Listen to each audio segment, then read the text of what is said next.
ঝট করে ভেঙে গেল ঘুম। টেলিফোনের ঘন্টা। সঙ্গে সঙ্গে শুনলুম ঘরের দেওয়াল ঘড়িটা চিৎকার করছে। একে একে গুনলুম রাত 12টা। তন্দ্রা কাতর চোখ না খুলে আরো দুটো শব্দ কানে এলো, বর্জ্যের গর্জন এবং বৃষ্টির পতন। নিজের ডাক্তারি জীবনকে ধিক্কার দিতে দিতে ধর্মর করে উঠে বসলুম বিছানার উপরে। এই শলীলাক্ত দুপুর রাত্রি নিশ্চয়ই কোনো রোগী। বিছানা ছেড়ে নেমে রিসিভারটা তুলে নিয়ে সাড়া দিলুম। Hello doctor. হ্যাঁ ডাক্তার ডাক্তার ডাক্তার শিগগির আসুন, শিগগির। কোথায়? আমার বাসায়, 7 নম্বর 720 সেন্ট স্ট্রিট। অসুখটা কি? আমি এখনই মারা যাব। আমার দম বন্ধ হয়ে আসছে। আমি আমি আর কথা কইতে পারছি না। ডাক্তার শিগগির এসো, শিগগির ডাক্তার ডাক্তার। আর কোনো সাড়া নেই। রিসিভারটা রেখে দিয়ে কি করব ভাবতে লাগলুম। জানলার উপরে শোনা গেল দমকা ঝোড়ো বাতাসের করাঘাত, কিন্তু শেষটায় যাওয়াই স্থির করলুম।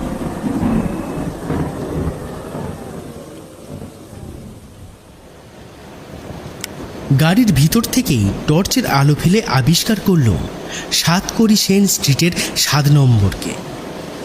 একখানি পুরনো ছোটোখাটো দোতলা বাড়ি। প্রত্যেক জানালা, এমনকি সদর দরজা পর্যন্ত ভিতর থেকে বন্ধ। দরজা জানালার ফাঁক ফুঁক দিয়ে দেখা যাচ্ছে না একটি মাত্র আলোক রেখাও। এত রাত্রে ড্রাইভারের ঘুম ভাঙায়নি। নিজেই এসেছি গাড়ি চালিয়ে। ব্যাগটা পাশ থেকে তুলে নিয়ে রাস্তায় নিয়ে নামলুম। রাস্তায় গিয়ে নামলুম।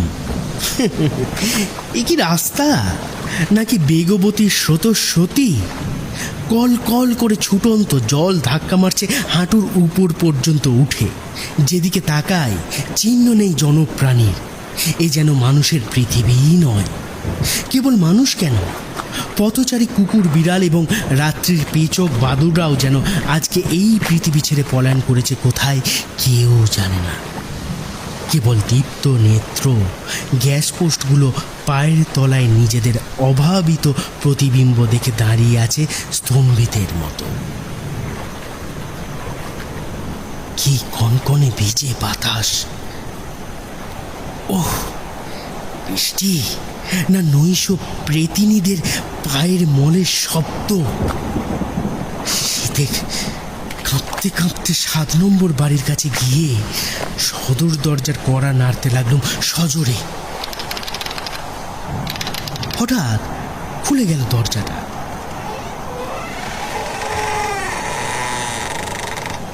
বাড়ির ভিতরটাও অন্ধকার।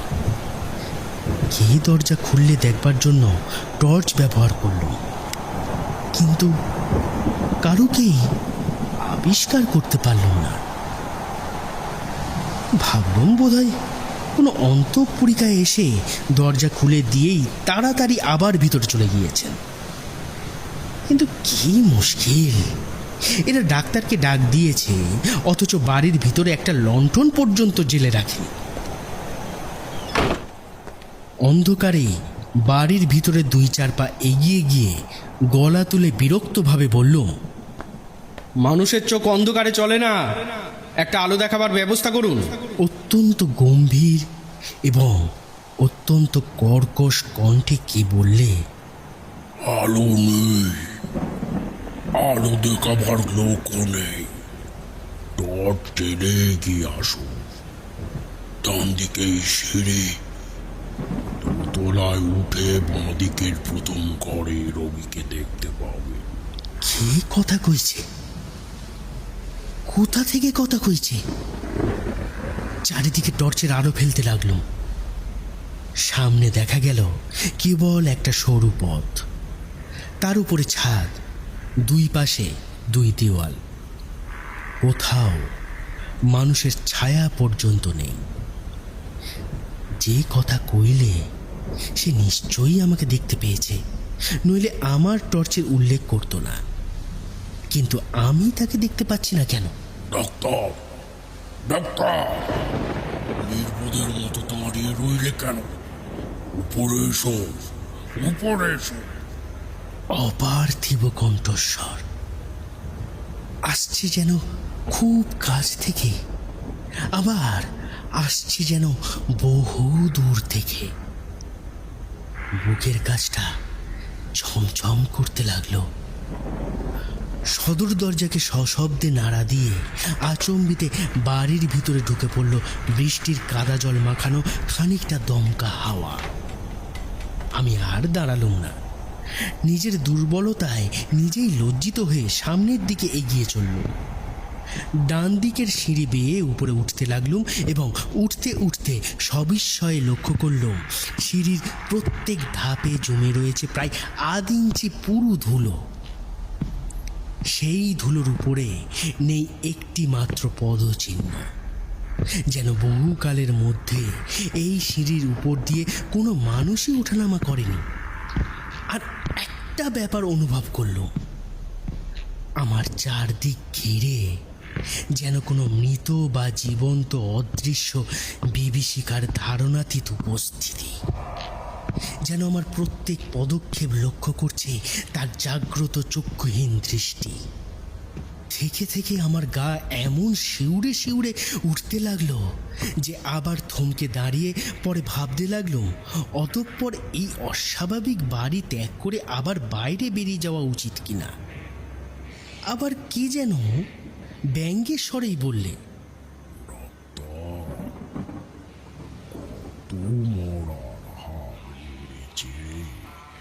রাতের পর রাত কাটিয়েছ, কত পচা গলা মরার দেহ কেটে কেটে ডাক্তারি পাশ করেছ, তো তুমি ভয় পাচ্ছ কেন? মনের ভাব লুকোবার জন্যে জোর করে সিধে হয়ে দাঁড়িয়ে বললুম, আমি ভয় পাইনি। কিন্তু তুমি কাঁপছ। ঠান্ডা হাওয়ায় আমার শীত করছে। কানে এলো একটা শুকনো ও চাপা বিশ্রী হাসির আওয়াজ। দারুণ ক্রোধে জেগে উঠল আমার পুরুষত্ব। বেশ চেঁচিয়েই বললুম, কারোর হাসি শুনবার জন্য আমি এখানে আসিনি, আমি এসেছি রোগী দেখতে।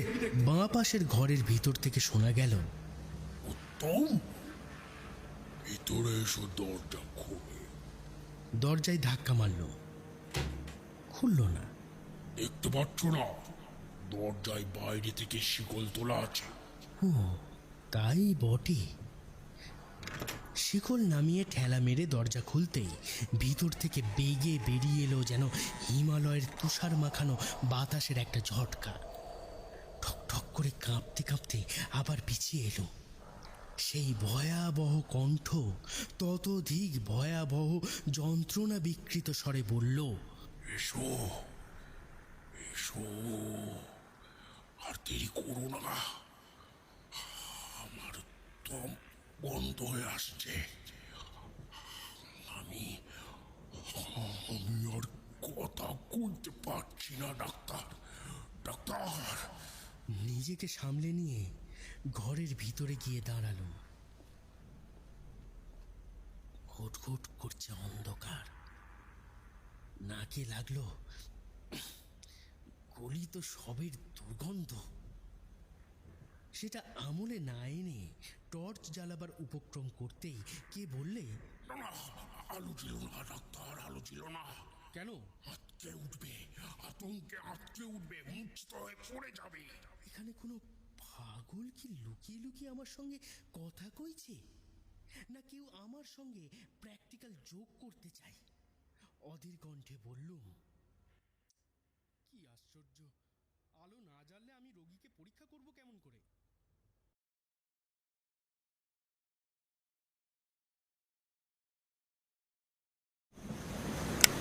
জ্বাললুম। ময়লা চাদরে মোড়া বিছানার উপরে নিশ্চেষ্টভাবে পড়ে রয়েছে একটা সুদীর্ঘ দেহ।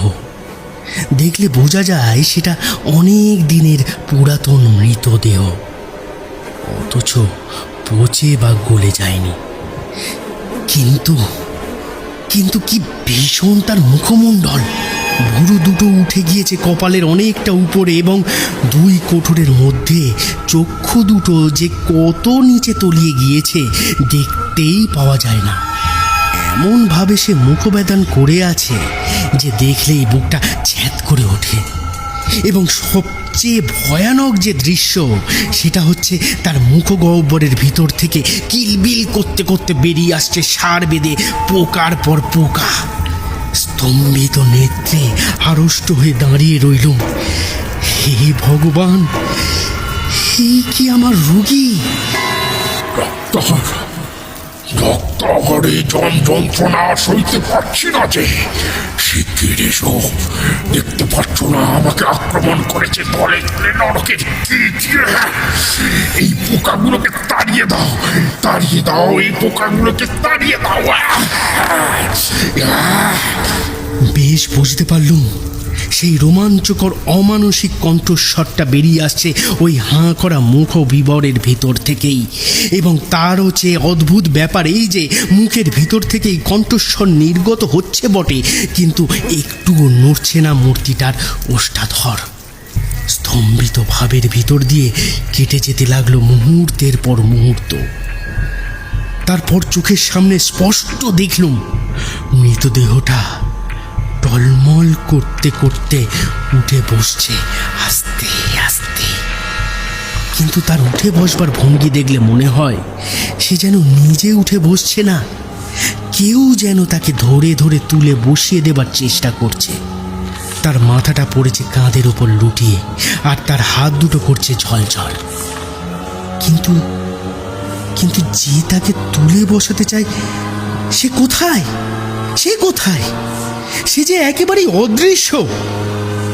আচম্বিতে মৃতদেহটার কাঁধের উপরে লটকে পড়া মুন্ডুটা ধীরে ধীরে সিধে হয়ে উঠল এবং ধীরে ধীরে আমার দিকে, এবং তার দৃষ্টিহীন চক্ষু কোটরের অনেক তলা থেকে চকচক করতে লাগলো যেন দুটো রাঙা আগুনের ফিনকি।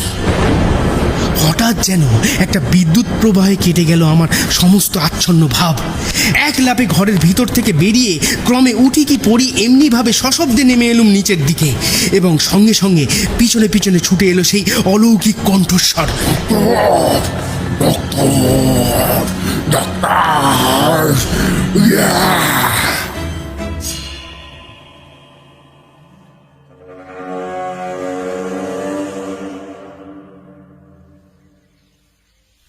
দিন তিনেক পরে সাহস সঞ্চয় করে এক সকালে কৌতূহলী মনে আবার হাজির হলুম 7 নম্বর সাতকড়ি সেন স্ট্রিটে। দেখলুম বাড়ির সদর দরজায় তালা দেওয়া, এবং বাড়ির দেওয়ালে ঝুলছে ভাড়াপত্র। এই বাড়ি ভাড়া দেওয়া যাইবে। অবাক হয়ে ভাবছি, এমন সময় পিছন থেকে শুনলুম, ডাক্তারবাবু এখানে কেন? ফিরে দেখি আমারই পরিচিত লোক, এই অঞ্চলেই তার বাস। বললুম, দিন তিনেক আগে এই বাড়িতে একটা রোগী দেখতে এসেছিলাম, কিন্তু আজ দেখছি সদরে তালা দেওয়া। ডাক্তারবাবু বাড়ি ভুল করেছে। এ বাড়ি আজ 1 বছর ধরে খালি পড়ে আছে। বাড়িখানার ভারী বদনাম, কেউ নিতে চান না। আসল কথাটা চেপে গিয়ে জিজ্ঞেস করলাম, এ বাড়ির শেষ ভাড়াটেকে? ওই তো ভুবনেশ্বর বাবু। ও, তা তিনি এখন কোথায়? পরে লোকে। এই বাড়িতেই তিনি মারা যান? হ্যাঁ, হৃদযন্ত্রের ক্রিয়া বন্ধ হয়, হঠাৎ তিনি মারা পড়েন। তার আত্মীয় স্বজন কেউ ছিল না, পাড়ার লোকেরাই উদ্যোগী হয়ে সৎকারের ব্যবস্থা করে। কিন্তু পরলোকেও কি টেলিফোন যন্ত্রের ব্যবস্থা আছে? কারণ ভুবনেশ্বর বাবু তারপরেও বার কয়েক আমার সঙ্গে সংযোগ স্থাপন করেছিলেন। প্রতি শনিবার এই রাত 12টায় ফোনের ঘন্টা বেজে ওঠে।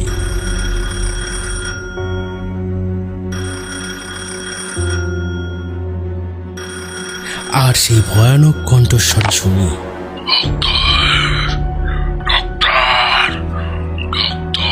শিগগিরই এসো, শিগগিরই। ডাক্তার শিগগিরই এসো। ডাক্তার।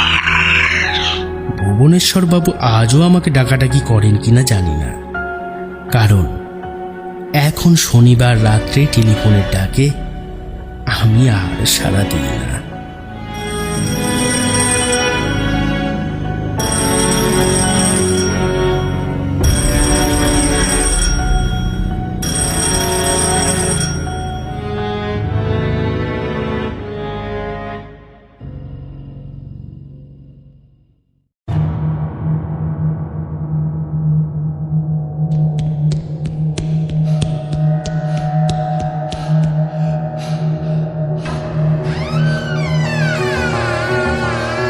নমস্কার, কলাকানন শিল্প ও সাংস্কৃতিক গ্রুপের ইউটিউব চ্যানেলে আপনাদের সকলকে স্বাগতম।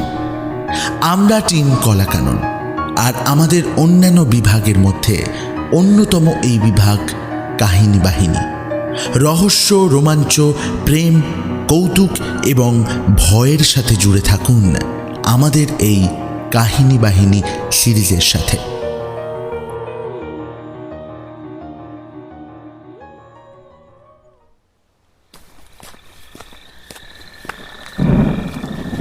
গ্রামে পৌঁছতে মাইল দুয়েক দেরি তখন। এমন সময় তুমুল বৃষ্টি নামল।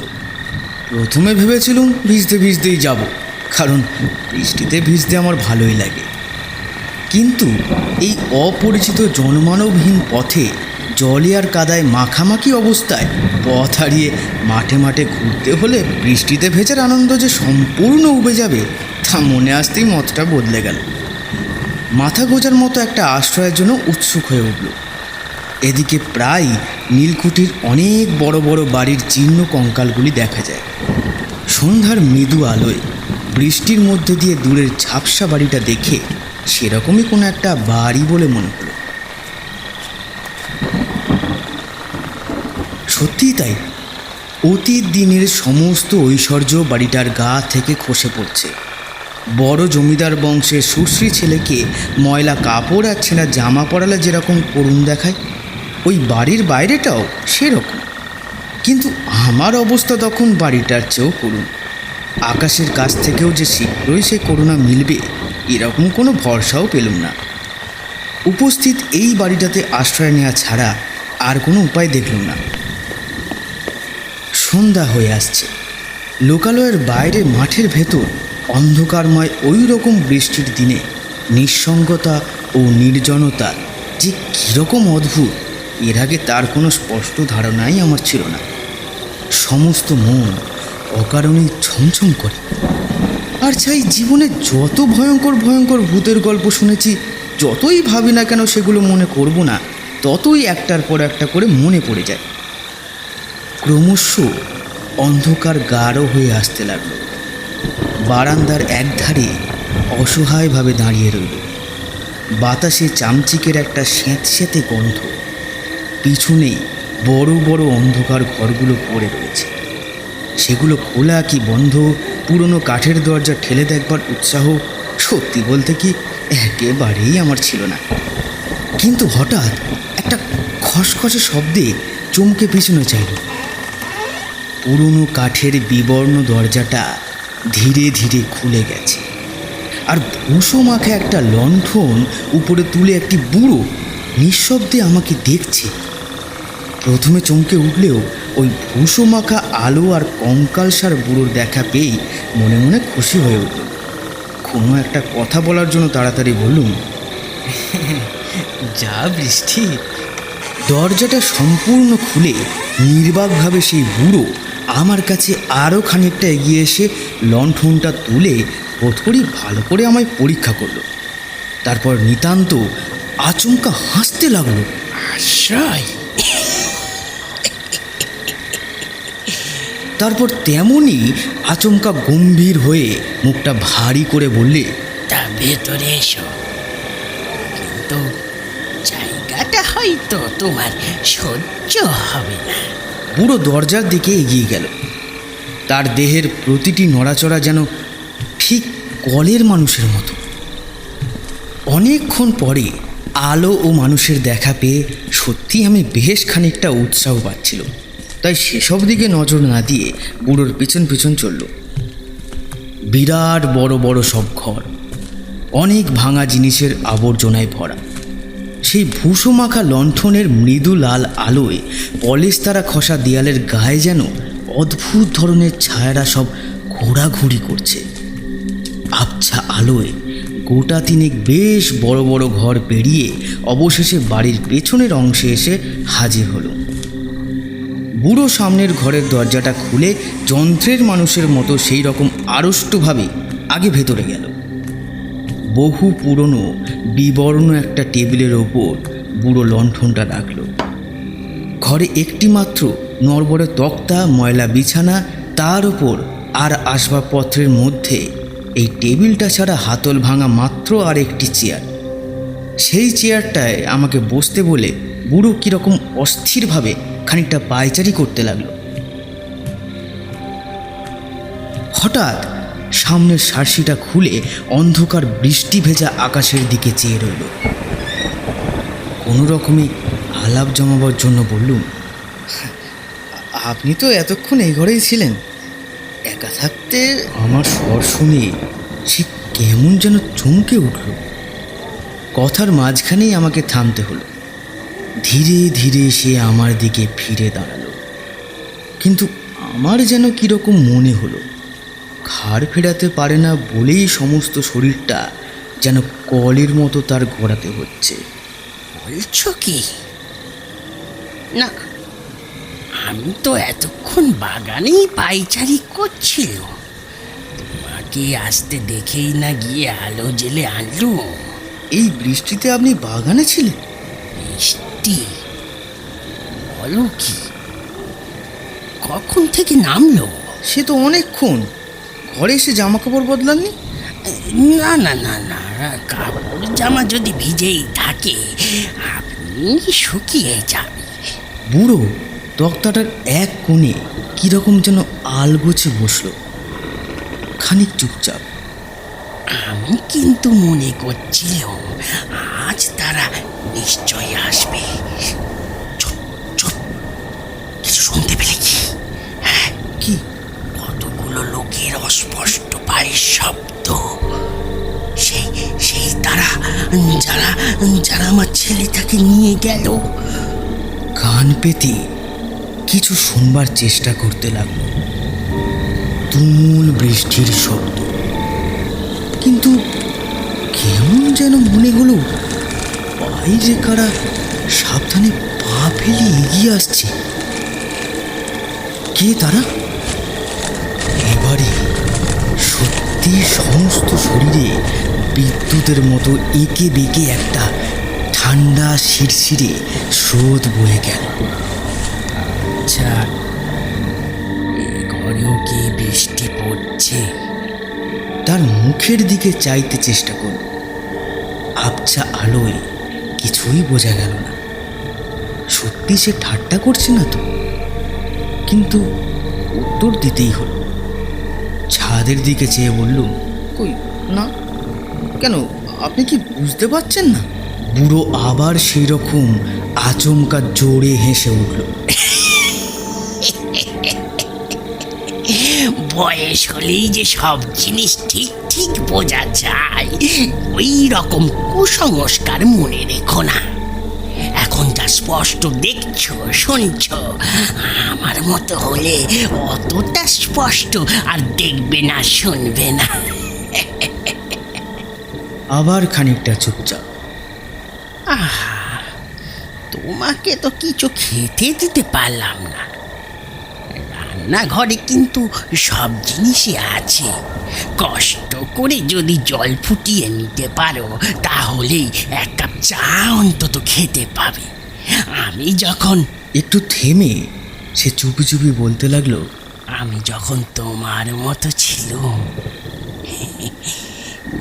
এই চাটা করতে পারতো। কিন্তু এখন এখন অনেক দূরে চলে এসেছি। ভারী অসহায়, ভারী অসহায়।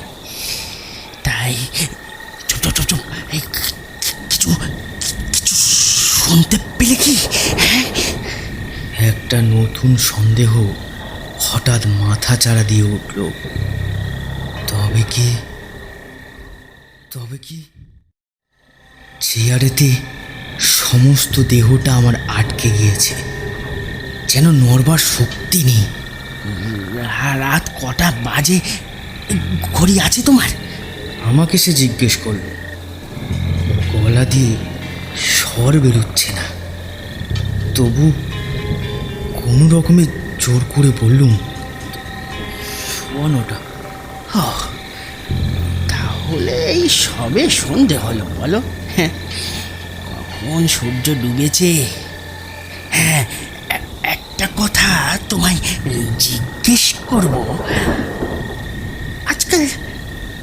আজকাল আর সূর্য ওঠে কি, নাকি শুধু ঠান্ডা কালো রাতের সময় এসেছে? কি উত্তর দেব? আমার হাত পা ক্রমশ আড়ষ্ট হয়ে আসছে, কিন্তু আমার উত্তরের জন্য অপেক্ষা না করে পুরো বিরাট একটা বর্মা চুরুট মুখে দিয়ে দেশলাই জ্বালালো। ভাবলুম মুখটা এবার ভালো করে দেখা যাবে, কিন্তু এত চটপট সে মুখটা নিচু করে চুরুটটা ধরিয়ে নিয়ে এক মুখ ধোঁয়া ছাড়লো যে তাতে ভালো করে কিছুই দেখতে পেল না। তার মুখের জায়গায় শুধু লাল খানিকটা চুরুটের আগুন।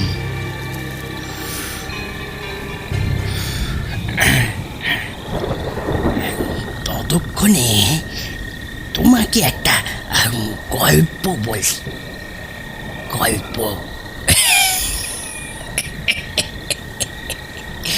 গল্প ছাড়া আর কি? কারণ তোমরা কেউই যে আমার কথা বিশ্বাস করবে না। 7 মাস আছি, কিন্তু কেউ কি বিশ্বাস করবে? এ পথের যে কোনো লোককে জিজ্ঞেস করো না কেন, সেই বলবে আমি নাকি বছর 3 এখানে আছি। আচ্ছা, সামনের দিকে খানিকটা ঝুঁকে পড়ে তার নিষ্প্রভ নির্মম দুটো চোখ দিয়ে গভীরভাবে আমার দিকে চেয়ে এসে বলল, আচ্ছা, অন্যায় স্বীকার করলে কি পাপের শাস্তি কিছু কমে? কমে বলেই তো শুনেছি। তক্তাটার ওপর খানিকটা নড়ে চড়ে বসে ধীরে ধীরে সে বললে, জানো, আমি একজন খুনি। ভয় পেয়ে আমি চমকে উঠলাম। আবার সেই কনকনে ঠান্ডা স্রোত সমস্ত দেহের ভেতরে বয়ে গেল। আমার দিকে না চেয়ে সে বললে, এই বাড়িতে আমার আগে যে থাকতো লোকটা ভালোই ছিল, কিন্তু সত্যি বলতে কি লোকটা ঠিক সুখী ছিল কি না বলতে পারি না। কিন্তু কেন? কি খানিকটা ভেবে সে বললে, সুখী বা ছিল না কেন? হ্যাঁ, বেশ আনন্দেই ছিল সে। আগে সে থাকতো শহরে, কিন্তু সে শান্তি চাইতো, নির্জনতা চাইতো। তাই হঠাৎ এই বাড়িটা কিনে ছোট একটা ছেলেকে নিয়ে এখানে চলে এলো। ছেলেটা বেশ সুন্দর ছিল হে, আমি তাকে দেখেছি। কিন্তু এক রাতে এইরকম অন্ধকার আর নির্জন ছিল সে রাতটা। কারা এসে নিয়ে গেল। চুপ, কারোর পায়ের শব্দ পাচ্ছ কি? না, ভিজে মাঠে শুধু ব্যাঙের ডাক শোনা যাচ্ছে। বাতাসে চামচিকের গন্ধটা আরও স্যাঁতস্যাঁতে, আরও ভারী হয়ে উঠেছে। হঠাৎ সে আলোটাকে একটু বাড়িয়ে দিয়ে বললে, আচ্ছা, সামনে জানলার শাসিতেই তুমি নিজের কটা ছায়া দেখতে পাচ্ছ? জানলার 5টা কাঁচে আমার 5টা। নিঃশব্দে হাসতে হাসতে কীরকম যেন বেসুরো গলায় বুড়ো বললে,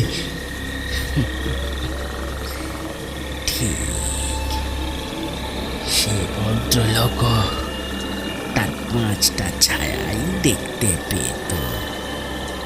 চুরুটটায় আরও গোটা 2 টান দিয়ে বুড়ো বললে,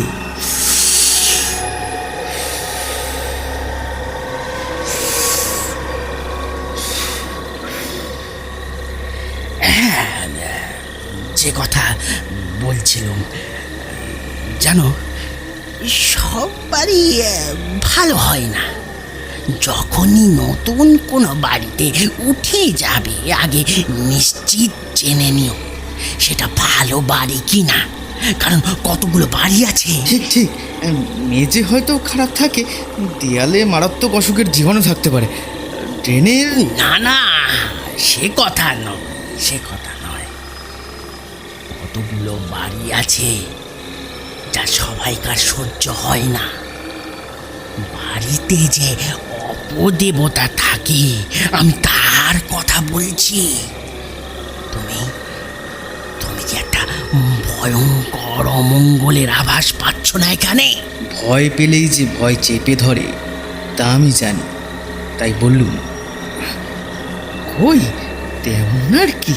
আশ্চর্য, সত্যি আশ্চর্য। আমার আগে যে এখানে থাকতো এই বাড়ি সম্বন্ধে প্রথম প্রথম তোমার মতো ধারণাই তার ছিল। এই ঘরটাও, কারণ এই ঘরটাই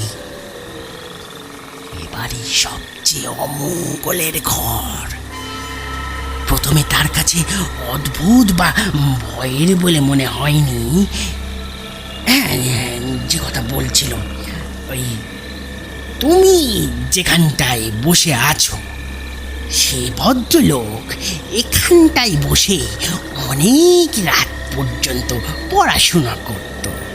বুড়ো তক্তাটা ছেড়ে ধীরে ধীরে উঠে দাঁড়ালো, তারপর যন্ত্রের মানুষের মতো আড়ষ্টভাবে নড়তে নড়তে আমার পিছনে দাঁড়ালো।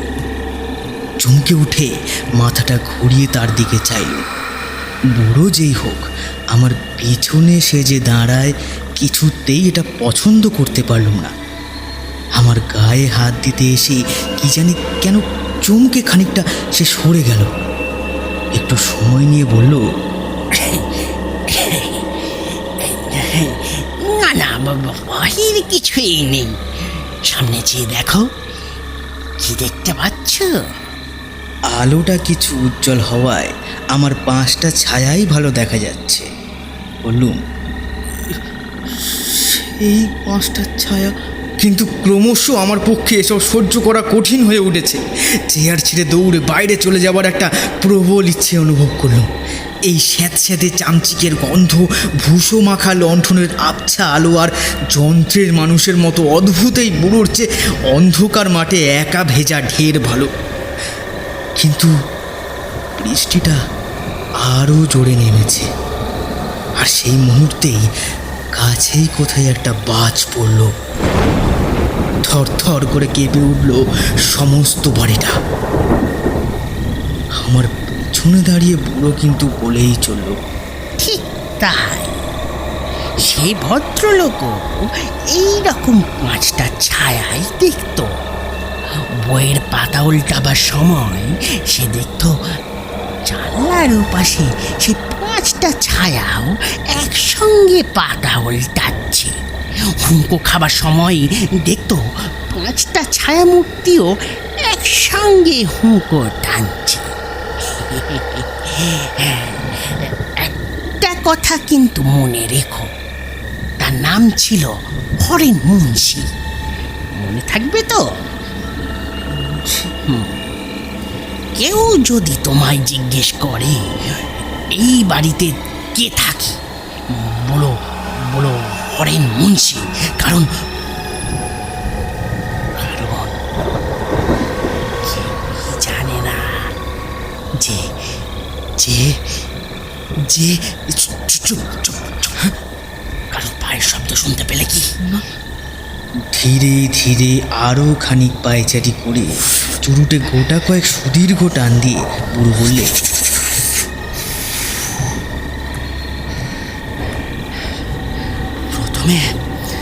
প্রথমে লোকটা ভালোই ছিল এখানে, কিন্তু তার ছেলেটা চুরি যাবার পর এ বাড়িতে অপদেবতা আছে সে যেন বেশ ভালো করে বুঝতে লাগলো। খাড়া যেন ঘুরে বেড়ায় এ ঘর থেকে ও ঘরে, বারান্দায়, ছাদে, বাগানে, যেন হাসে, যেন কথা বলে ফিস ফিস করে। আর একটা জিনিস এবার থেকে সে লক্ষ্য করলো, এই ছায়াগুলো যেন ক্রমশ তার অবাধ্য হয়ে উঠছে। বইয়ের পাতা উল্টালে সবাই হয়তো আর পাতাই উল্টাই না, কেমন যেন একটা বেয়ারা ভাব তাদের মধ্যে। তারপর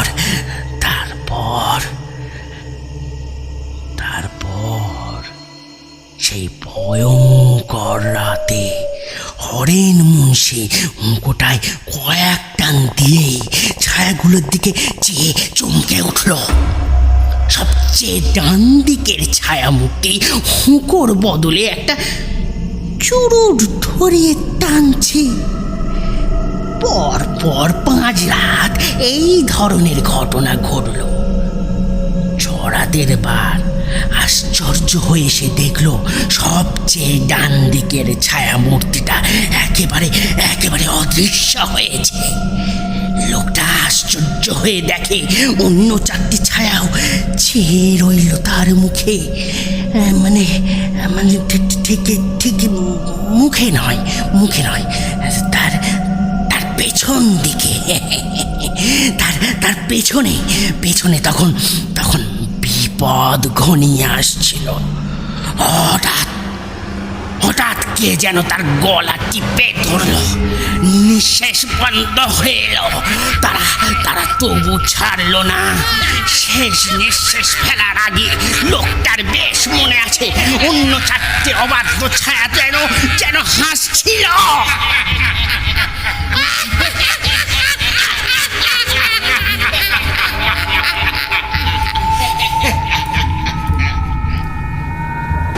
চুরুটটায় গোটা 2 টান দিয়ে বুড়ো কানের কাছে মুখ এনে খুব ধীরে ধীরে বলল, সে হাত কার জানো? সেই পঞ্চম ছায়া মূর্তিটা। তারপর আমার কাঁধের উপর দিয়ে 2 রক্তহীন ফ্যাকাশে হাত টেবিলের দিকে বাড়িয়ে যেন হাঁপাতে বলতে লাগলো,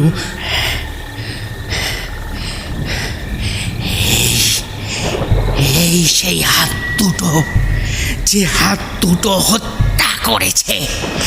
আমারই এই হাত দুটো হত্যা করেছে। উত্তেজনায় আর ভয়ে পুরো ভয়ানক চঞ্চল হয়ে উঠেছে। আর সেই দেহটা নিয়ে কি করলুম জানো?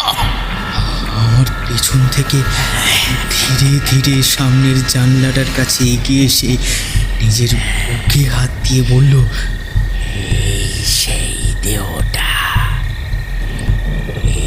দেহটাকে চালিয়ে নিয়ে বেড়াচ্ছে একটা ছায়ামূর্তি। চেয়ার ছেড়ে বিদ্যুৎ বৃষ্টির মতো উঠে দাঁড়ালো। মুখের ওপর একটা আঙুল দিয়ে বুড়ো বলল, চুপ।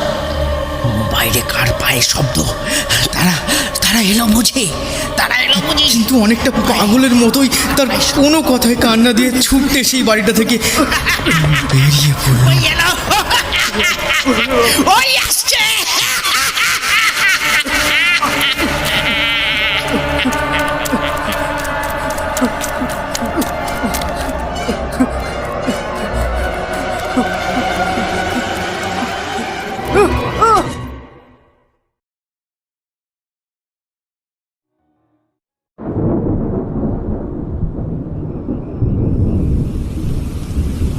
সকাল থেকে আকাশ থমথমে মেঘলা।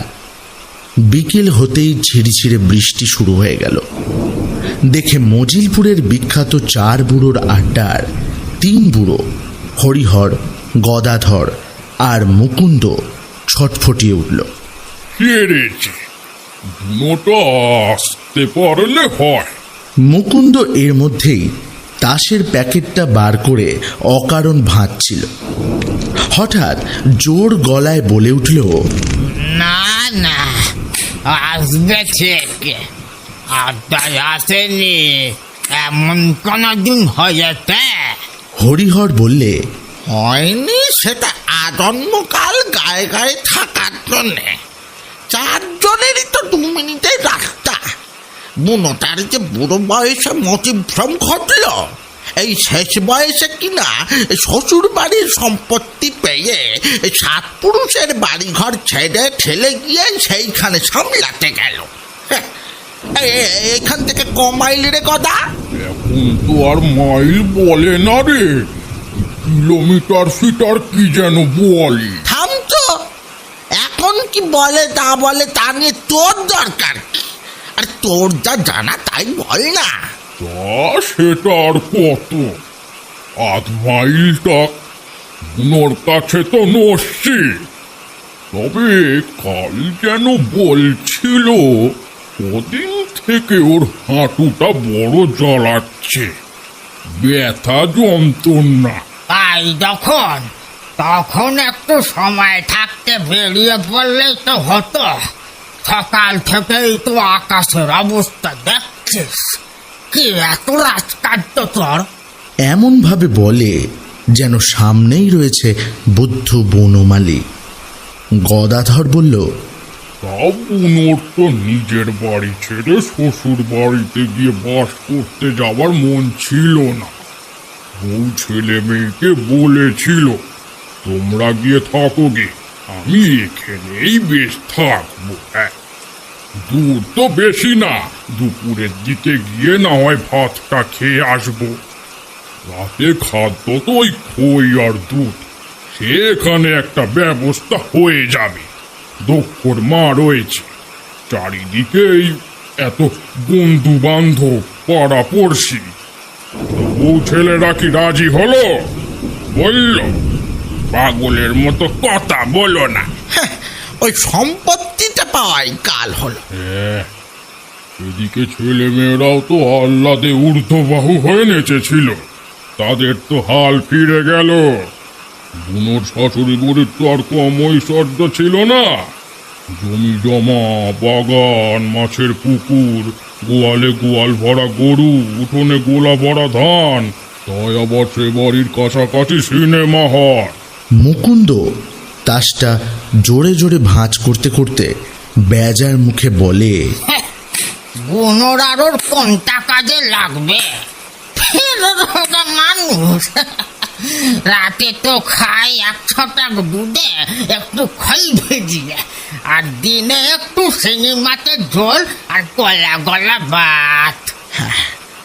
সে কথা আর কে বুঝছে? বয়স হলেই পড়াছে।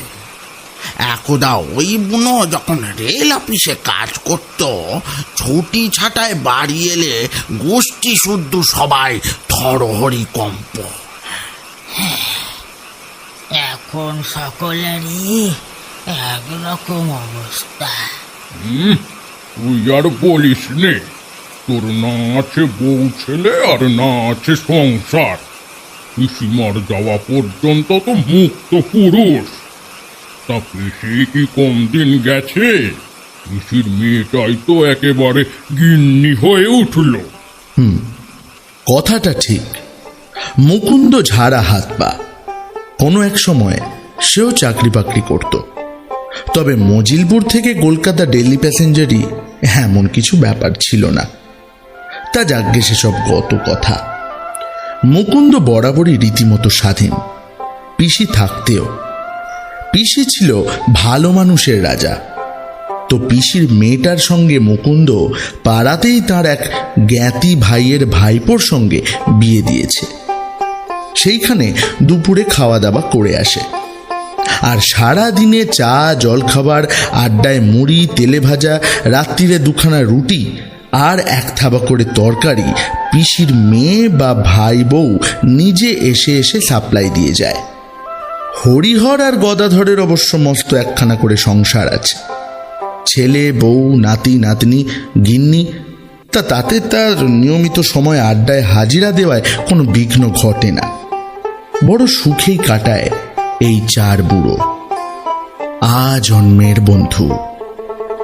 ছেলেবেলায় স্কুল পালিয়ে পরের বাগানে ফল পাকুড় চুরি করতে, আরও একটু বড় হলে পরের পুকুরে মাছ ধরতে একেবারে এক আত্মা। পাড়ার লোকে বলতো দুজোড়া মানিক চোর। এখন ক্ষমতা গেছে, তবু সারাটা দিন খেয়ে শুয়ে বসে দাঁড়িয়ে কাটিয়ে ছটফট করতে থাকে এই সন্ধেবেলায় তাসের আড্ডার জন্যে। যেই চারজনে এক হলো যেন কি এক পরম পাওয়া পেল সবাই। তা বনমালী অন্য পাড়ায় চলে গিয়েই যে আড্ডায় ঘাটতি ঘটেছে তা নয়, পৃথিবী উল্টে গেলেও ঠিকই যথা সময়ে এসে হাজির হয়। আজই একটু যেন দেরি হচ্ছে, কাজেই বাকি তিনজনে বলে চলেছে, চিরদিনের হার মুখ্য। আরে বাবা, আকাশটা তো দেখছিস সকাল থেকে। 2 ঘন্টা আগে বেরোলেই বাকি হতো, যত সব গাধা কোথাকার। এদিকে বৃষ্টিটা যেন একটু জোরেই এসে গেল। না, মাটি করেছে। 3 বুড়োই ফরাস পাতা চৌকি ছেড়ে বাইরের দরজার কাছে এসে দাঁড়ালো। উদ্বিগ্ন মুখ, উৎকণ্ঠ দৃষ্টি। হঠাৎ চেঁচিয়ে উঠল হরিহর, আরে ওই তো আসছে। বাবা, বলেছি না, পৃথিবী উল্টে গেলেও আশা রদ হবে না। তারা হবে না। কিন্তু কি আশ্চর্য, ছাতা মাথায় নেই কেন? খালি মাথায় ভিজতে ভিজতে আসছে। মুকুন্দ তাড়াতাড়ি নিজের ছাতাটা নিয়ে নিজের মাথায় দিয়েই এগিয়ে গেল। সেকেলে ঢাউস মার্কা ছাতা, দুজনের মাথা অনায়াসে ঢাকা পড়তে পারে। একজন আসছে, অপরজন যাচ্ছে, মাঝখানেই দেখা। ভিজে চুপচুপে বনমালী বলে ওঠে, তুই আবার কেন কষ্ট করে আসতে গেলি? যা ভিজবা তা তো ভিজেই গেছি। তা হোক, তোকে রেখে স্থির হয়ে থাকা যায়, কিন্তু ছাতা নিয়ে বেরোসনি কি বলে? বনমালী কেমন একরকম বোকাটে হাসি হেসে বললে, বেরিয়েছিলাম, নাতনি তার শৌখিন ছাতাখানা দিল হাতে। হঠাৎ সেই হালকা ছাতাখানা ঝোড়ো হাওয়ায় হাত ফসকে উড়ে গিয়ে ঘষেদের পুকুরে গিয়ে পড়ল। ঢের চেষ্টা করলাম, বুঝলি, হলো না। বলতে বলতে এসে পড়ে। বাকি দুজন হৈ হৈ করে ওঠে। এসে গেছে। আহা, এখন ভিজে জামা কাপড় ছেড়ে গা মাথা মুতে আমার শুকনো কিছু জামা কাপড় পরে তবে গুছিয়ে বস। না না, এই বেশ আছি, গায়ে গায়ে শুকিয়ে যাবে। গায়ে গায়ে শুকিয়ে যাবে বলিস কি? ভিজে টুস টুস করছিস কেন?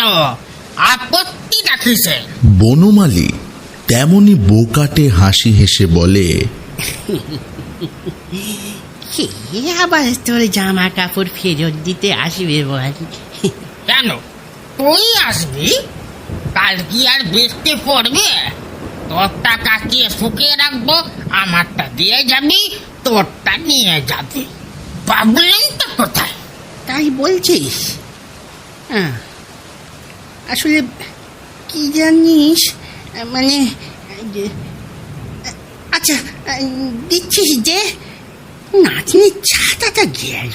বনমালী একখানা গামছা আর মুকুন্দর একখানা শুকনো ধুতি গেঞ্জি আর হাফ পাঞ্জাবি হাতে নিয়ে পাশের দালানটায় চলে গেল।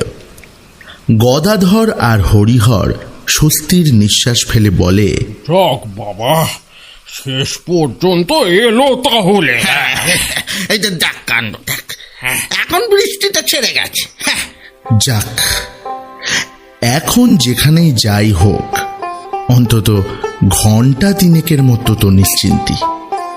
পৃথিবীতে তখন থাকবে শুধু একখানা ফরাস পাতা মস্ত চৌকি, 4টে গোল্লা গোল্লা তাকিয়া, 4টে বুড়ো, আর 1 জোড়া তাস।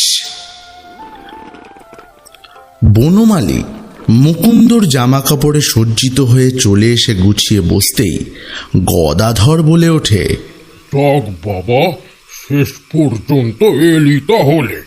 ভাবনা ধরেছিল বুঝিবা আজকের আড্ডাটা ফসকেই গেল একেবারে। হ্যাঁ, আজকেরটা ফসকাবে মানে? বনমালী তার রূপোর নস্যির কৌটো থেকে অ্যাক্টিভ নস্যি নিয়ে নাকে গুঁজতে গিয়ে বলে, এই ভিজে গেছে একেবারে। এই জাগি ভিজেই সই। নস্যের কৌটোটা তো ট্যাঁকে গুঁজে থাকে, সেইখান থেকে এই কৌটোর ভিতরের নস্যি ভিজলো কি করে? ওই তো খুড়োর কলে পড়ে গিয়েই তো। যাকে তার সাজা আজ না এসে থাকতে পারা যেত। কাল মুকুন্দ আর তোর কাছে হেরে মরেছি না, শেষ পিঠে হঠাৎ রঙের টেক্কা তুরুপ মেরে ছক্কা দিয়ে বসলি, তার স্বর নিতে হবে না? আজও কি তাহলে একই পার্টনার? নিশ্চয়। আই মুকুন্দ, ওখানে কি করছিস? কিছু না, তোর ভিজে জামা কাপড় গুলো মেলে রাখছি। কি হলো, তাস দেওয়া হয়েছে? কখন? রংটা কি হলো? যে চিরিতনের সাহেব। হ্যাঁ, সেরেছে চিরিতন? ওটা শালা আমার চিরকালের অপয়া। দেখ দেখি কি হাত হয়েছে, দেখি। এই 4 80 বছরের বুড়ো কি এমন খানদানি খেলা নিয়ে মুশকুল থাকে? এমন কিছুই না, সেই আদি অন্তকালের গাবু খেলা। ছেলেবেলায় গরমের ছুটির দুপুরে পিসিমা জেঠিমা পাড়ার কাকিমাদের যে নিত্য তাসের আড্ডা বসত, সেইখানে কাজ ঘেঁষে বসে থেকে আর মন প্রাণ চোখ সব দিয়ে দেখে দেখে যা শিখেছিল তাই চালিয়ে আসছে চিরকাল। সেই সাবেকি দুকুড়ি সাতের খেলা। এতে এখনকার খেলার মতো একসঙ্গে 2 জোড়া তাস লাগে না, পয়সা নিয়ে বাজি ধরাধরি নেই। হার জিতের মধ্যে অপরপক্ষের পিঠের ওপর টেক্কা মেরে কিংবা তুরুপ মেরে বেশি পিঠ বাগিয়ে জিতে যাওয়া, আর হারা মানে ছক্কা পাঞ্জা খাওয়া। এখনকার ছেলেমেয়েরা এই জোলো জোলো খেলা দেখে আর তারই জন্যে বুড়ো 4টের হানপানানি দেখে হাসে। তাতে বই গেল, কে ওদের কথার ধার ধারে? এরা নিজেদের আনন্দেই মশগুল। কিন্তু কালকের শোধ নেব বলে যতই তরপাক, বনমালীর যেন আজ কেমন অন্যমনস্ক ভাব। বেশ 2-1বার ভুলই করে বসল। তার পার্টনার মুকুন্দর কারসাজি আর বাহাদুরিতে অবশ্য সামলে গেল। শেষ পর্যন্ত অবশ্য জিতেই গেল বনমালীরা। যাক বাবা, বাঁচা গেল। তাড়াতাড়ি উঠে পড়ে বনমালী, চৌকি থেকে নেমে পড়ে বলে, যাক বাবা, হিরো হয়ে আর মরতে হলো না। আচ্ছা আসি। আরে আরে চলে যাচ্ছিস যে? বৃষ্টি ছেড়ে গেছে, এক্ষুনি চা মুড়ি ফুলুরি চলে আসবে। তোরা খাস। কেন, তোর কি এত তারা?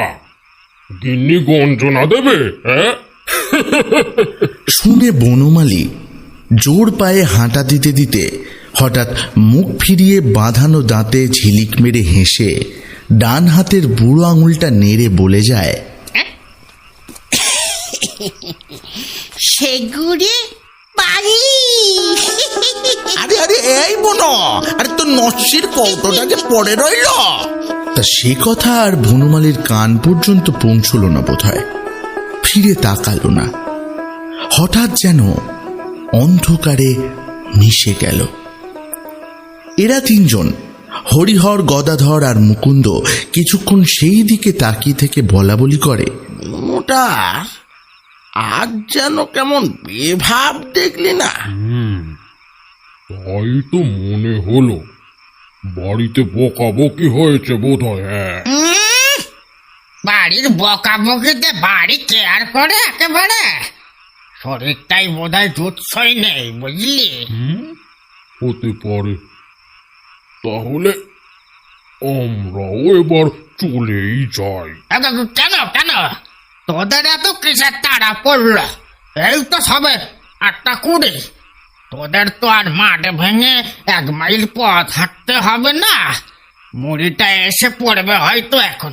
মরে বলছিস? তাহলে একটু বসেই যাই। সেই ভালো, সেই ভালো। ততক্ষণ না হয় ওই গোলাম চোর খেলায় চালিয়ে যাওয়া যাবে, সেই সেই ছেলেবেলার মতো। হ্যাঁ, সেই ভালো। বলে হা হা করে হেসে ওঠে। অতএব আবার দরজা বন্ধ করে ফিরে এসে চৌকিতে বসা, তাসের গোছা নিয়ে নাড়াচাড়া। একটু পরেই দরজায় ধাক্কা পড়ল, যেন জোর তলবে দুমদুম। হই এসে গেল মুড়ি ফুলুরি। কিন্তু এত ধাক্কাচ্ছে কেন? মুকুন্দ নেমে পড়ে এসে দরজাটা খুলেই প্রায় পাথর হয়ে গেল। মুড়ি বেগুনির বদলে হে আবার কি? সামনে গোটা আষ্টেক ছোকরা, একজন একটা জ্বলন্ত হ্যারিকেন নিয়ে হাতে দোল খাওয়াচ্ছে। তোমরা কে বাবা? আমাদের চিনতে পারছেন না? না তো ঠিক। তা চিনবেন কেন? আমরা ওপাড়া সিনেমা হলের পাশে থাকি আর কি। আর তোর দাদু কি এখনো তাস পেরাচ্ছেন নাকি? হ্যাঁ, আচ্ছা লোক তো বাইরে।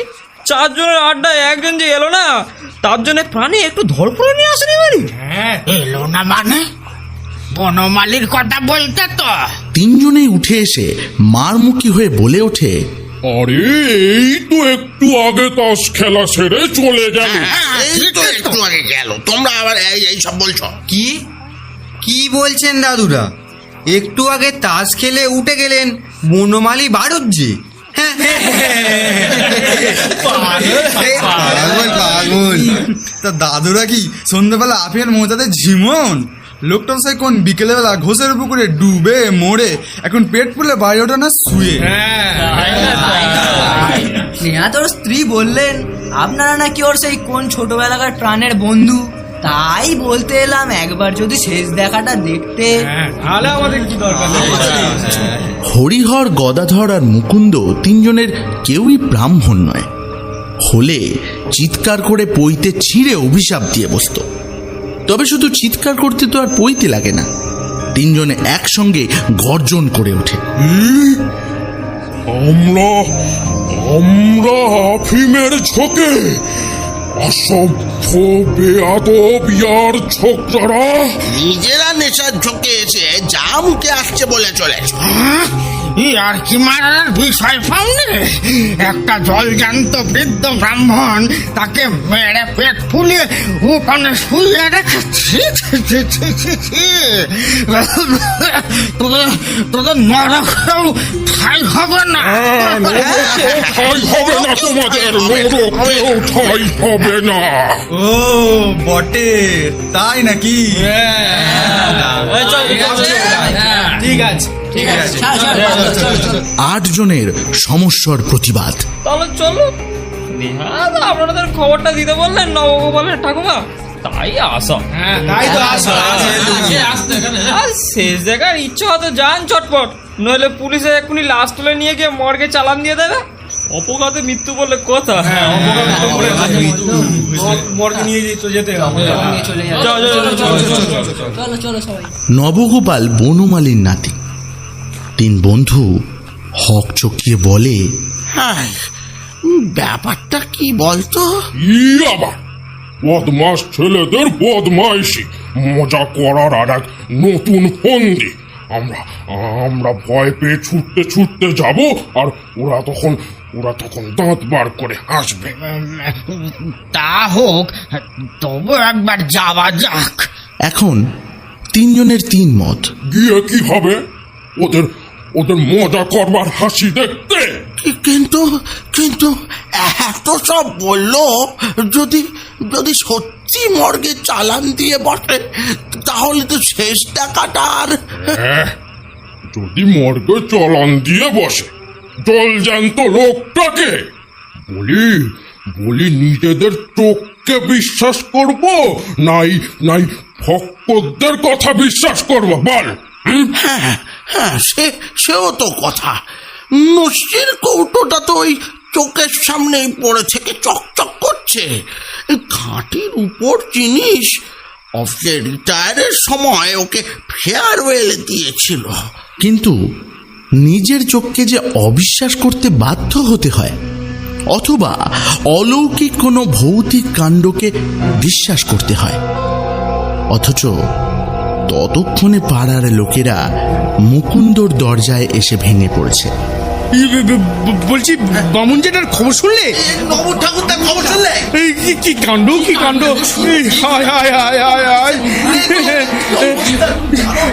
শুনলাম বাড়ির লোকের কথা না শুনে বৃষ্টি আসছে বলে বেলা 3টের সময় আপনাদের এই আড্ডায় আসছিলেন। হঠাৎ যে কি করতে পুকুর ধারে গেলেন মাইরি! ছি ছি, কি কাণ্ড ঘটলো!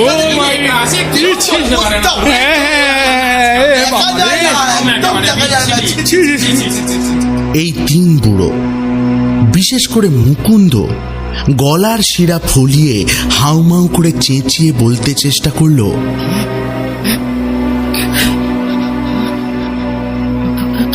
কিন্তু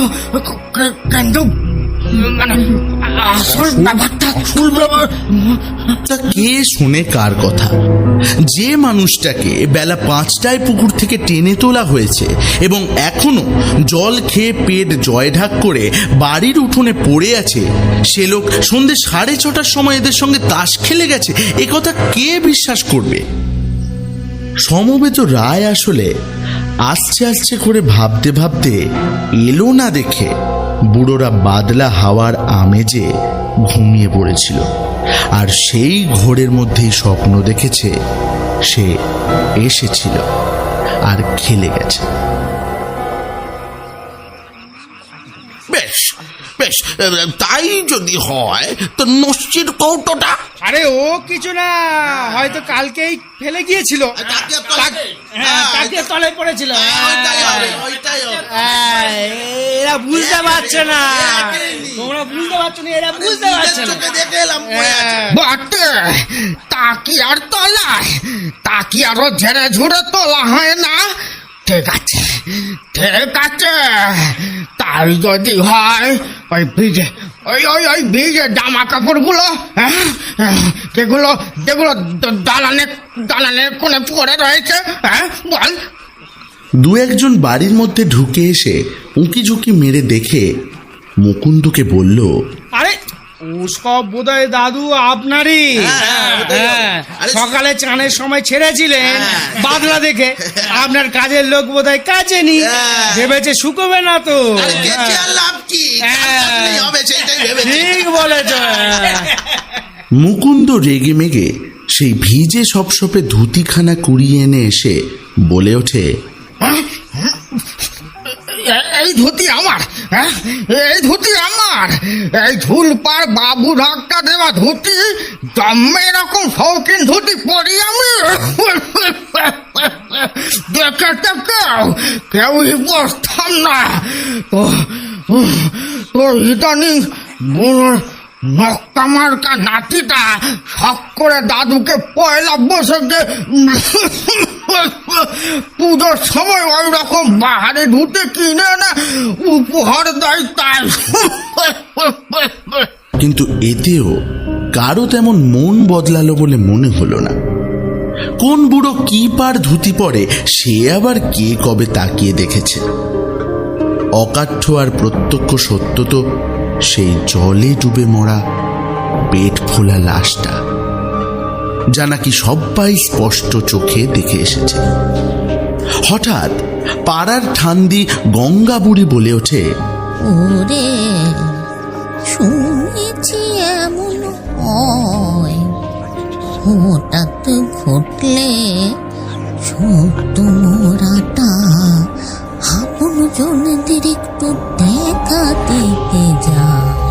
তা একটু দেখা দিতে যেতে পারে, হয়তো ছায়া ছায়া শরীর নিয়ে, কিন্তু 3 ঘন্টা ধরে তাস পিটে যায়, এই মারলাম টেক্কা, এই দিলাম তুরুপ বলে হুঙ্কার ছেড়ে যায়। কার মরা তুলে কার নাম করেছে। মুকুন্দ বনমালীর সেই ছেড়ে রেখে যাওয়া ভিজে জামা কাপড়গুলো গামছায় জড়িয়ে পুটুলি বেঁধে হাতে ঝুলিয়ে হনহন করে এগোতে থাকে বনমালীর শ্বশুরবাড়ির উদ্দেশ্যে।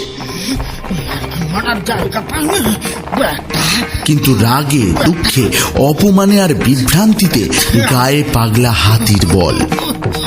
হরিহরের হাতে লণ্ঠন, সে হাঁক ছাড়ে,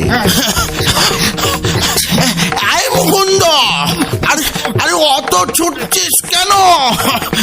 আমি ডাল দিতে পারছি না তো।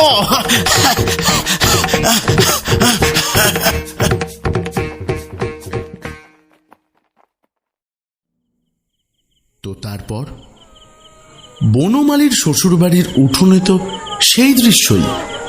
কার না কার মরা বলা, উপায় কোথায়? নাকের উপরকার ওই মস্ত আঁচিলটি। এই মজিলপুর গ্রামে আশেপাশে আর কারো ছিল অমন? ভিজে ধুতিখানা দেখেই বনমালীর গিন্নি টুকরে উঠল। হ্যাঁ গো, এই সরু নরম পাট, চটের মতো মোটা খিটে ধুতি, যার জন্যে পড়েছেন কি তিনি কখনো? ও মা গো! নিজের ধুতিখানা সম্পর্কে এমন তাচ্ছিল্য শুনে বিরক্ত হয়ে সরে গেল মুকুন্দ। এমন সময় পুলিশের লোক এলো। বাজখাই গলায় প্রশ্ন করল, কখন দেখা গেছিল পুকুরে ভাসতে? আগে বেলা 5টা নাগাদ। এ প্রথম দেখেছিল?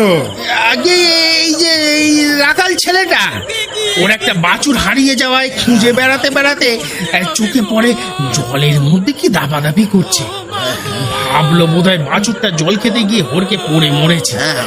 তা পুকুরে ঝাঁপিয়ে পড়ে তার একটা ঠ্যাং হাতে পেয়েছে বলে বিস্তর টানাটানি করলো বেচারা। কিন্তু এই রোগা পটকা বছর 10 ছেলের সাধ্য কি সেটা বনমালের ওই লাশ টেনে তোলা? তাছাড়া দেখলো যেটাকে বাছুরের ঠ্যাং ভেবেছিল সেটা হচ্ছে বনমালীর পাঞ্জাবি পরা একখানা হাত। চেনেছিল। তারপর আর কি চেঁচামেচি করে পাড়া শুদ্ধ লোক জড়ো করে তুললো। মাছ ধরা জেলেরা এসে টেনে তুলেছিল। দেখলো লোকটার অন্য হাতে একটা ফুল কাটা ছাতার বাঁট ধরা, ছাতার কাপড়টা জলে সুপসুপে ছেঁড়া খোঁড়া। তার মানে টানাটানি করেছিল বুড়ো বিস্তর, নাতনির ছাতাটা বাঁচানোর জন্য।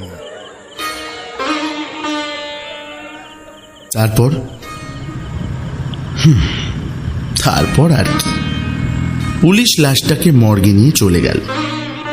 যতই যাই হোক, অপঘাতের মরাকে মর্গে নিয়ে যেতেই হবে। ফিরে ফিরে দেখে হিসেব করে বুঝতে হবে সত্যিই নিজে অসাবধানে ডুবে গেছে না কেউ শত্রুতা করে জলে ঠেলে দিয়ে চুবিয়ে মেরেছে।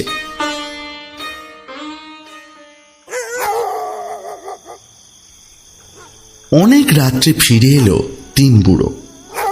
হরিহর আর গদাধর বলল, আজ রাত্রিরে আর তোর একা বাড়িতে শুয়ে কাজ নেই মুকুন্দ। কি বলিস বদাই? আমরা দুজনে আজ রাতটার মতো তোর বাড়িতে থেকে যাই।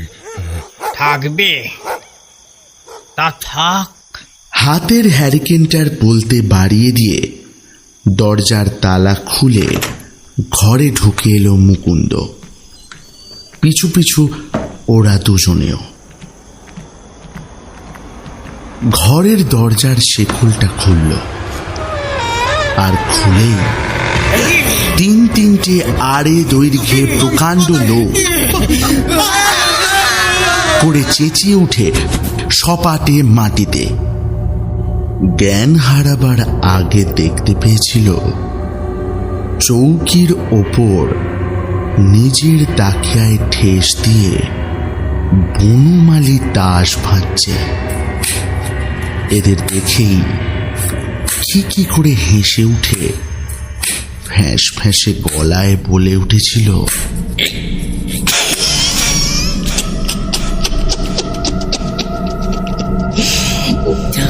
করিস না,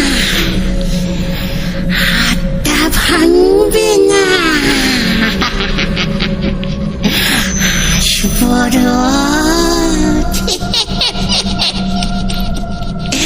রাজা শুভ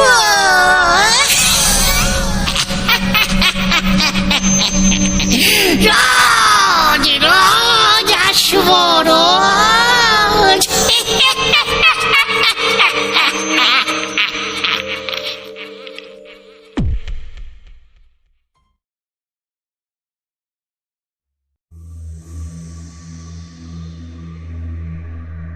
ভূতের ভয় জিনিসটা আমার মধ্যে নেই বলেই হয়তো ভূত আমার কাছে অদ্ভুত। ভৌতিক ঘটনা অনেক শুনেছি, ভুতুরে বাড়ির কথা শুনেছি, ভূতের গল্পও পড়েছি দেশ বিদেশের, কিন্তু এত স্বাদ থাকতেও জীবনে কোনো দিন ভূতের পাল্লায় পড়িনি। এমনকি নিশি ডাক বলে ব্যাপারটার অভিজ্ঞতাও কোনো দিন হয়নি। নিশি ডাক নিয়ে তো কম গপ্পগাচ্ছা নেই। কত মানুষের নাকি নিশি ডাক শোনার অভিজ্ঞতা হয়েছে। নিশি ডাকে সাড়া দিয়ে ভুতুরে মৃত্যুর কথাও শুনেছি, কিন্তু আমি জানি ব্যাপারটা আসলে একটা রোগ। যারা তথাকথিত নিশি ডাক শুনে বাইরে বেরিয়ে যায়, ঘুম চোখে মাঝরাত্রে বিছানা ছেড়ে রাস্তায় বেরিয়ে আসে, ইংরেজিতে তাদের বলে স্লিপ ওয়াকার। এ রোগের চিকিৎসাও আছে। মোট কথা, ভূত যে আসলে মনের বিভ্রম, নিশি ডাক যে এক প্রকার রোগ, এই ধরনের বিজ্ঞানসম্মত ধারণা নিয়েই আমার বয়স বেড়েছে। আমি বন্ধুদের সঙ্গে বাজি ধরে জলাকীর্ণ শ্মশানপথে একা একা ঘুরেছি। নির্জন শ্মশানে গিয়ে চিতার পোড়া কাঠ তুলে এনে বন্ধুদের দেখিয়েছি। আমার ভূতের ভয় হয়নি। ভূতের ভয় থাকলে সেদিন রাত দুপুরে আমার মাথার কাছে খোলা জানলা দিয়ে বিমলানন্দবাবুর ডাক শুনে খালি হাতে বাইরে বেরিয়ে আসতাম না। যদিও বিমলানন্দবাবু আমার পরিচিত সজ্জন লোক, তবুও সেদিন রাতের ঝড় বৃষ্টি আবহাওয়ায় বিমলানন্দবাবুর ডাক নিশি ডাকের মতো মনে হওয়া স্বাভাবিক ছিল। চেনা জানা কণ্ঠস্বরেই নাকি ঘুম থেকে নিশি ডেকে নিয়ে যায়। আমার ওসবে বিশ্বাস নেই বলেই অগ্রপশ্চাৎ না ভেবে বেরিয়ে পড়েছিলাম। বেরিয়ে যে অভিজ্ঞতা হলো তা আমার জীবনে প্রথম। বলতে গেলে আমার মনোচিত্রের মানচিত্রখানাই বদলে দিয়েছে। সেদিন বাড়ি থেকে 7-8 কিলোমিটার দূর এক আত্মীয়ের বাড়ি বিয়ের নিমন্ত্রণ ছিল। রাত হয়ে গিয়েছিল বেশ, দিনকাল ভালো নয়, তাই গায়ে গয়না নিয়ে আমার স্ত্রী সেদিন বাড়ি ফিরতে চাইলেন না। ছেলেকে নিয়ে বিয়ে বাড়িতে রয়ে গেলেন। আমার নতুন বাড়ি খালি রাখা চলে না, তাই আমি একা ফিরে এসেছিলাম। রাত তখন 10:30। লোডশেডিং চলছিল, আকাশে মেঘ ডাকছিল আর সনসন বাতাস। বাড়িতে ঢুকতে না ঢুকতেই বৃষ্টি আরম্ভ হলো। চিমনি ল্যাম্প জ্বালিয়ে ঘরে জানলা খুলে দেবার সঙ্গে সঙ্গে বাইরের দমকা বাতাসে ল্যাম্প নিভে গেল। বিছানার সামনে জানলা দিয়ে ধেয়ে আসা বৃষ্টির ঝাপটায় বিছানা ভিজতে না ভিজতে জানালা বন্ধ করে দিলাম। ঘড়িতে ঢং ঢং করে 11টা বাজল। মশারি টাঙিয়ে শুয়ে পড়লাম। বাইরে তখন তুমুল বৃষ্টি আর মত্ত হাওয়ার দাপাদাপি। মাথার কাছে বন্ধ জানলাটায় বাতাস মাথা কুটছে, শব্দ হচ্ছে ঠক ঠক ঠক।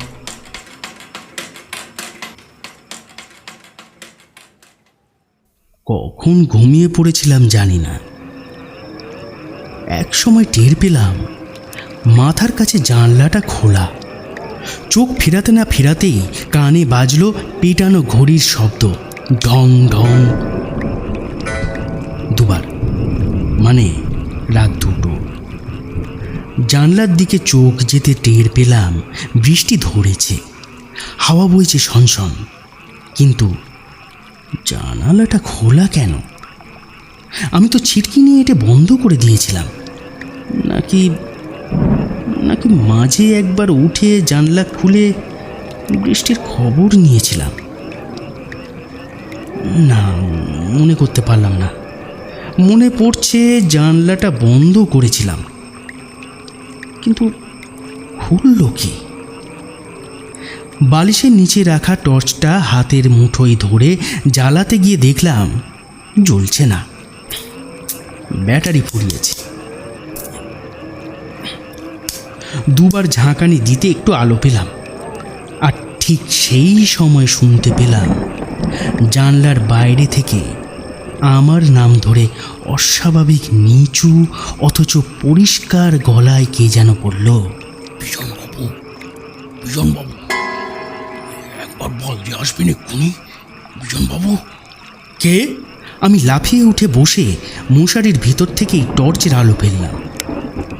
টর্চের মরা আলোতেও জানলার শিখে মুখ লাগানো বিমলানন্দবাবুকে চিনতে আমার অসুবিধা হলো না। আমি বেহালা ঠাকুরপুকুর অঞ্চলে নিজের বাড়ি করে এসেছি বছর 2 হলো। বিমলানন্দবাবুর সঙ্গেই আমার প্রথম আলাপ। পরস্পরের মধ্যে একটা বন্ধুত্বের সম্পর্কও গড়ে উঠেছে। বিমলানন্দবাবু একজন স্কুল শিক্ষক, কয়েক মাস হলো রিটায়ার করেছেন। তার একটি মাত্র ছেলে, নাম সুবীর। বিমলানন্দবাবুর স্ত্রী মারা গেছেন বছর 4 হলো। ছেলেটাকে নিয়ে ভদ্রলোক মোটেই শান্তিতে নেই। লেখাপড়া করল না, আজে বাজের সঙ্গে মিশে ছেলেটা নষ্ট হয়ে গেছে। বিমলানন্দবাবুর মতো একজন সজ্জন শিক্ষকের এরকম মস্তান ছেলে কেউ কল্পনাও করতে পারে না। কিন্তু সবই ভবিতব্য। যাই হোক, এই দুর্যোগের রাত্রে বিমলানন্দবাবুকে আচমকা শিওরের কাছে দেখে আমি যে একটু হতচকিত হয়ে গিয়েছিলাম সে বিষয়ে সন্দেহ নেই। এমনকি অস্বীকার করব না, এই সময় আমার মনে নিশি ডাকের কথাটাও এসেছিল। বিমলানন্দবাবুর সঙ্গে সকাল বেলাতেই বাজারে দেখা হয়েছিল, অনেক রকম কথাবার্তা হয়েছিল। তাকে বেশ স্বাভাবিক বলেই মনে হয়েছিল। কিন্তু রাত্রে আমার মাথার জানলার কাছে যে বিমলানন্দবাবুর মুখ দেখেছিলাম তা ছিল আর্ত, বিষণ্ণ। বিমলানন্দবাবু এবার কর্কশ গলায় বললেন, বাইরে বাইরে আসুন, সব বলছি, দেরি করবে না, বাইরে আসুন, বাইরে আসুন। চটপট গায়ে জামা চাপিয়ে দরজায় তালা দিয়ে আমি বেরিয়ে এলাম। হাত দিয়ে ইশারা করে বিমলানন্দবাবু বললেন, এদিকে এদিকে আসুন, এদিকে আসুন, তাড়াতাড়ি তাড়াতাড়ি আসুন এদিকে। তাঁর পরনে লুঙ্গি, গায়ে গেঞ্জি। বিমলানন্দবাবু বেশ কিছুটা এগিয়ে গেছেন পুকুর পাড়ের রাস্তা ধরে। আমি বলি, আরে মশাই, ব্যাপারটা আগে বলবেন তো। আসুন তাড়াতাড়ি, আমার ছেলেটাকে ওরা খুন করবে বলে ধরে নিয়ে গেছে। ওরা সব কাপুরুষ, এই সময় ডাকলে কেউ সাড়া দেবে না, তাই আপনার কাছে এলুম। আপনাকে তো আমি চিনি, তাড়াতাড়ি আসুন, তাড়াতাড়ি আসুন। আমাদের বাড়ি ছাড়িয়ে পুকুর পেরিয়ে গাবতলা বাগানের দিকে ছুটতে ছুটতে কথাগুলো বললেন বিমলানন্দবাবু। আমি নিয়ে যাচ্ছি। আমি ছুটছি তার পেছন পেছন।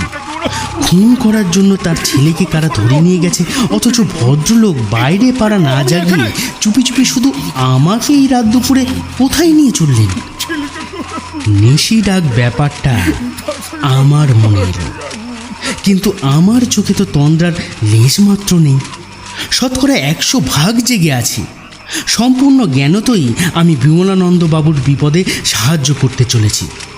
নিশি ডাকফাক বাজে, ভূতেরাও এমন কাণ্ড করতে পারে না। গাবতলা বাগানের কাছে এসে দেখি তিনি নেই।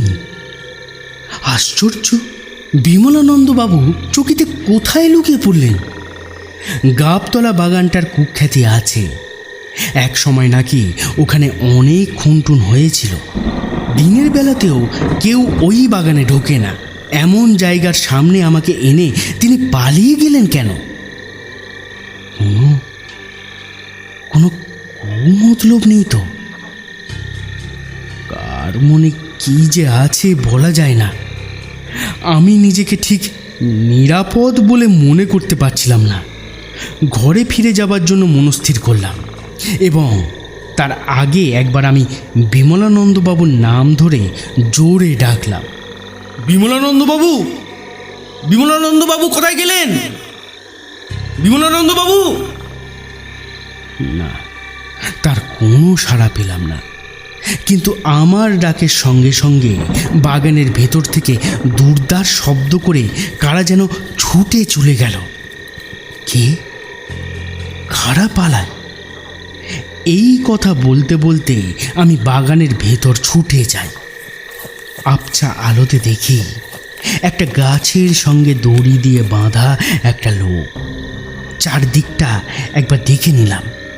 বাগানের এক প্রান্ত থেকে একদল শিয়াল ডেকে উঠল, কিন্তু আসল ব্যাপারটা যে কি হলো আমি তখনও ঠিক বুঝে উঠতে পারছিলাম না।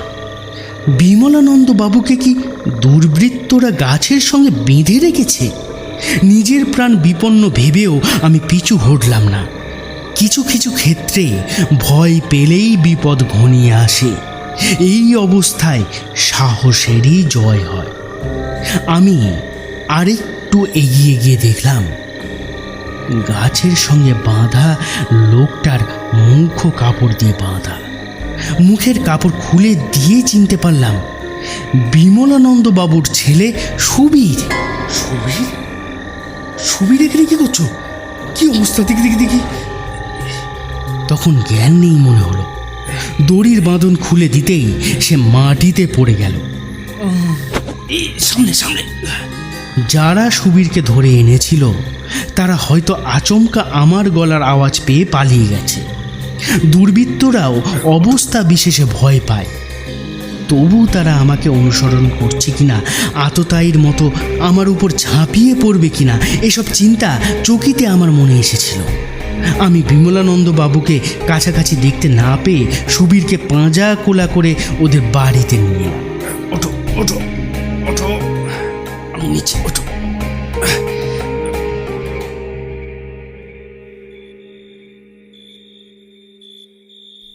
বাড়ির কাছাকাছি এসে দেখি ওদের দরজাটা একটু ফাঁক, ভেতরে অন্ধকার। সুবীরকে দরজার সামনেই নামিয়ে দিলাম। তার জ্ঞান ফিরে এসেছে, কিন্তু কাঁপছে। সে বলল,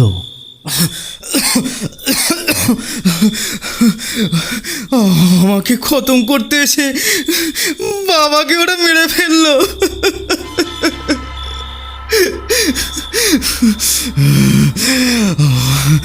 আমি এর বদলা নেব, আমি এর বদলা নেব বলে খুব জোরে চিৎকার করে উঠল সুবীর।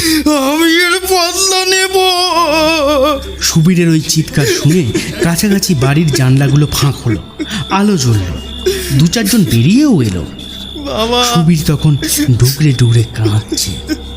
আমি বললাম, তোমার বাবার কিছু হয়নি, তুমি কেঁদো না, কেঁদো না।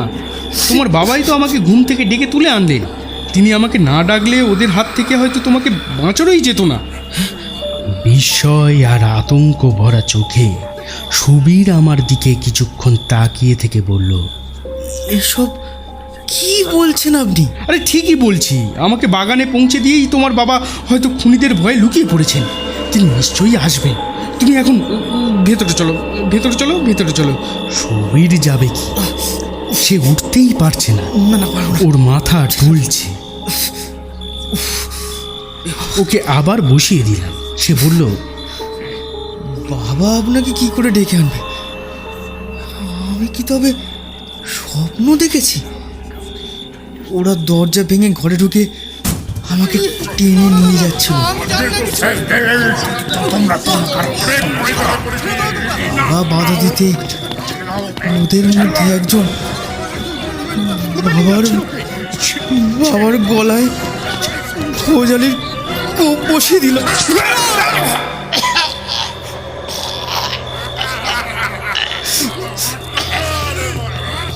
আমার চোখের সামনে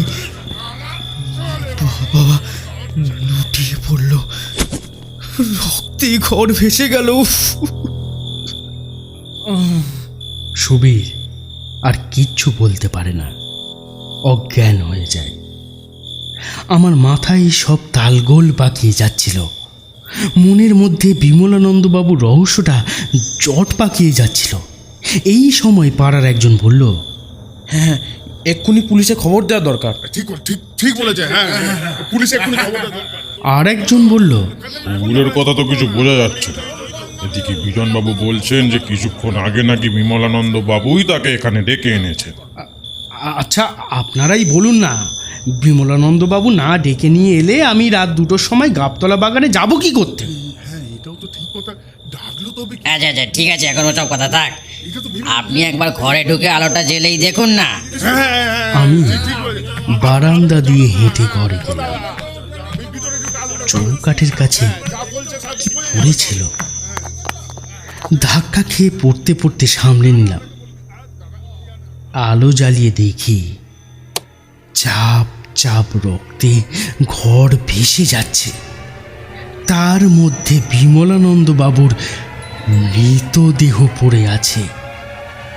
পরনে তার সেই লুঙ্গি আর গেঞ্জি। সুবীরের কথাই ঠিক, কিন্তু আমার ঘরের জানলা খুলে আমাকে গাবতলা বাগানে ডেকে নিয়ে গেলেন কেন?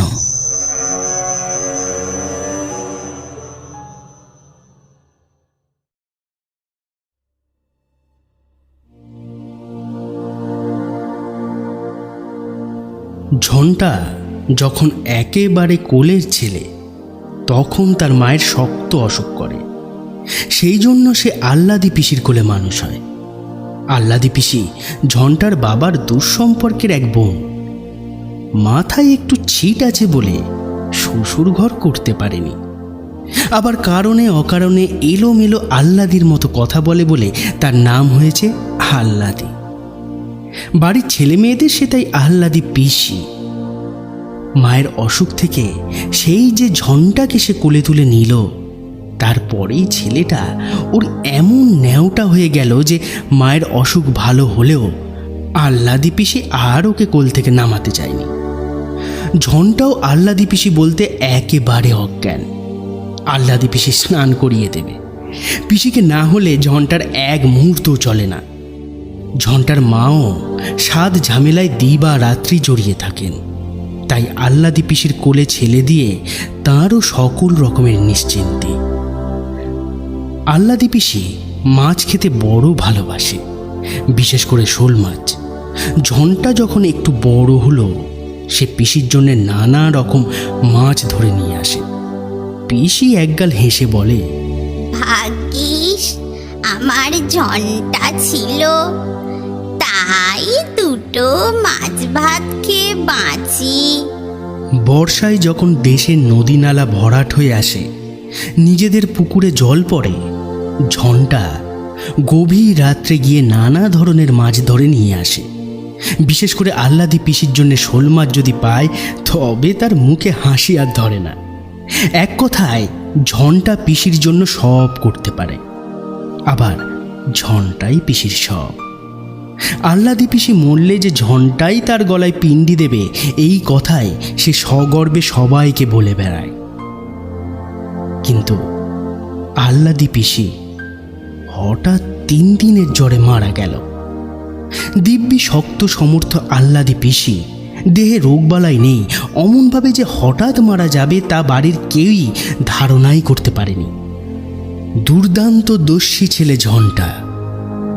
আহ্লাদি পিসির মৃত্যুর পর কে যেন তার মুখে বোবা কাঠি ছুঁয়ে দিয়েছে। কারো সঙ্গেই কথা কয় না, খায় না, উদাস চোখে একদিকে তাকিয়ে থাকে। ছেলে দিন দিন শুকিয়ে যেতে লাগলো।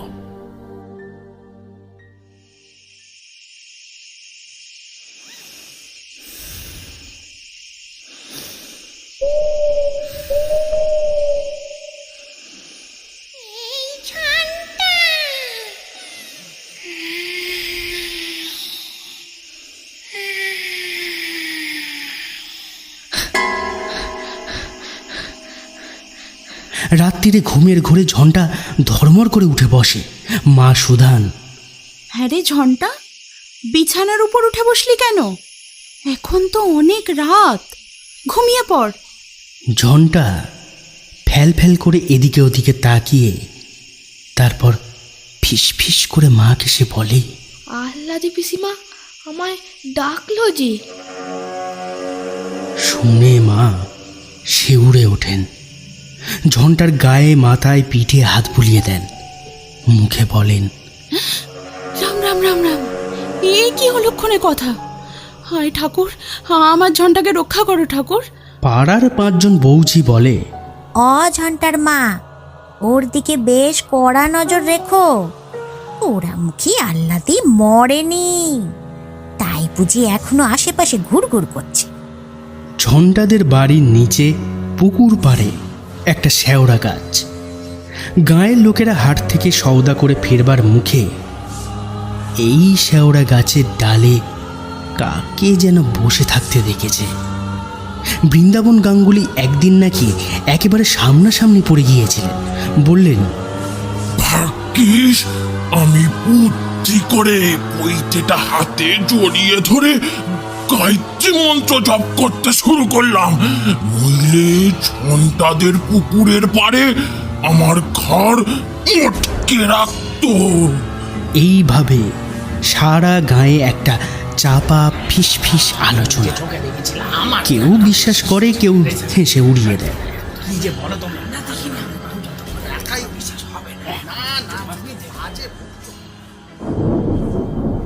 তখন আষাঢ় মাস, আশেপাশে নদী নালা বর্ষার জলে ভরাট হয়ে গেছে। ঘোলা জল পাক খেতে খেতে ধানের জমি ভরিয়ে, মাঠঘাট ডুবিয়ে, উঁচু নিচু গাঁয়ের পথগুলিকে পিছল করে ঝন্টাদের বাড়ির পুকুরের খালে ঢুকছে। তখন বোধ করি দুপুর রাত। এমন একটা আবছা জ্যোৎস্না ফুটেছে যে আশেপাশে দূরে সব কিছু নজরে পড়ছে, কিন্তু ভালো করে ঠাহর করা যাচ্ছে না। মনে হয় যেন একটা পাতলা কুয়াশা জ্যোৎস্নার সঙ্গে মিশে গোটা গ্রামটিকে ঘিরে রেখেছে। মায়ের পাশে শুয়ে ঝন্টা অকাতরে ঘুমোচ্ছে। বাড়ির পিছন দিক দিয়ে একটা কালো বিড়াল বিকটভাবে ডেকে গেল। কোথায় একটা ভুতুম পাখি এক টানা ডেকে ডেকে বিরক্তি জাগিয়ে তুলেছে। একটা থমথমে ঝিমঝিমে ভাব। এমনি সময় ঝন্টার হঠাৎ মনে হলো ঘরের বাইরে দাঁড়িয়ে আহ্লাদি পিসি ওকে ডাকছে, বলছে,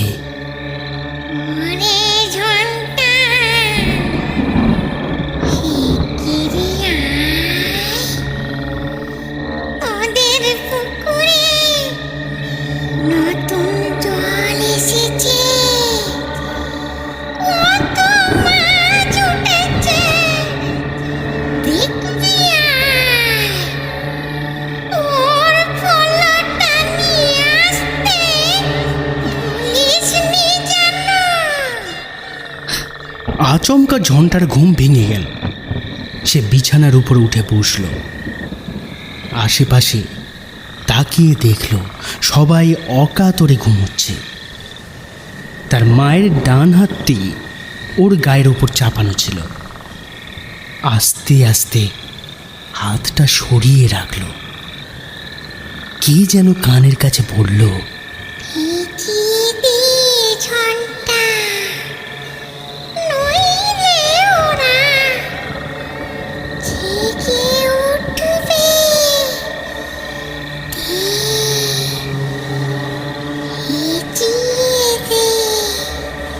ঝন্টা বিনা প্রতিবাদে ঘরের দরজাটা ভেজিয়ে দিয়ে হন হন করে পুকুরের ধারে চলে গেল।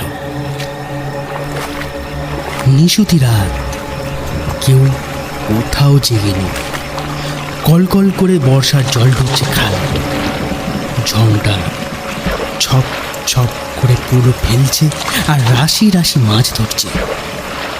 এত শোল মাছ কোত্থেকে এলো? ঝন্টা ভেবে কুলকিনারা পায় না। ও যে খালই সঙ্গে এনেছিল সেটা মাছে ভর্তি হয়ে গেছে। কিসের যেন একটা পোড়া গন্ধ ক্রমাগত ওর নাকে আসছিল। তার আকর্ষণে ঝন্টা সেই মাছ ভর্তি খালই নিয়ে এগিয়ে চলল। কি এই যে সেই শেওড়া গাছ।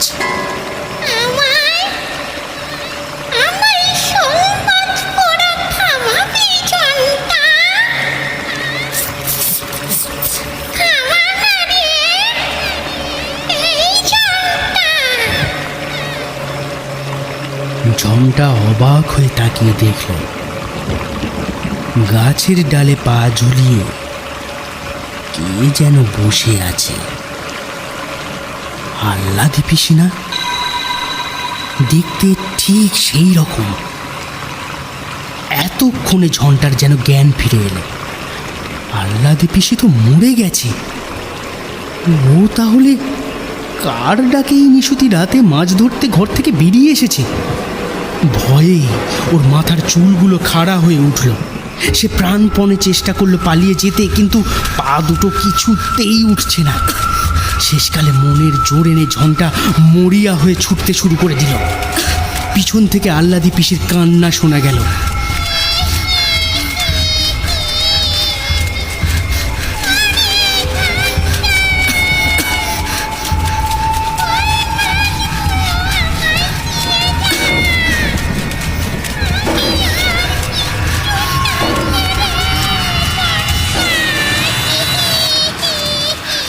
আহ্লাদি পিসির কথা যত কানে আসে ঝন্টা তত জোরে ছোটে।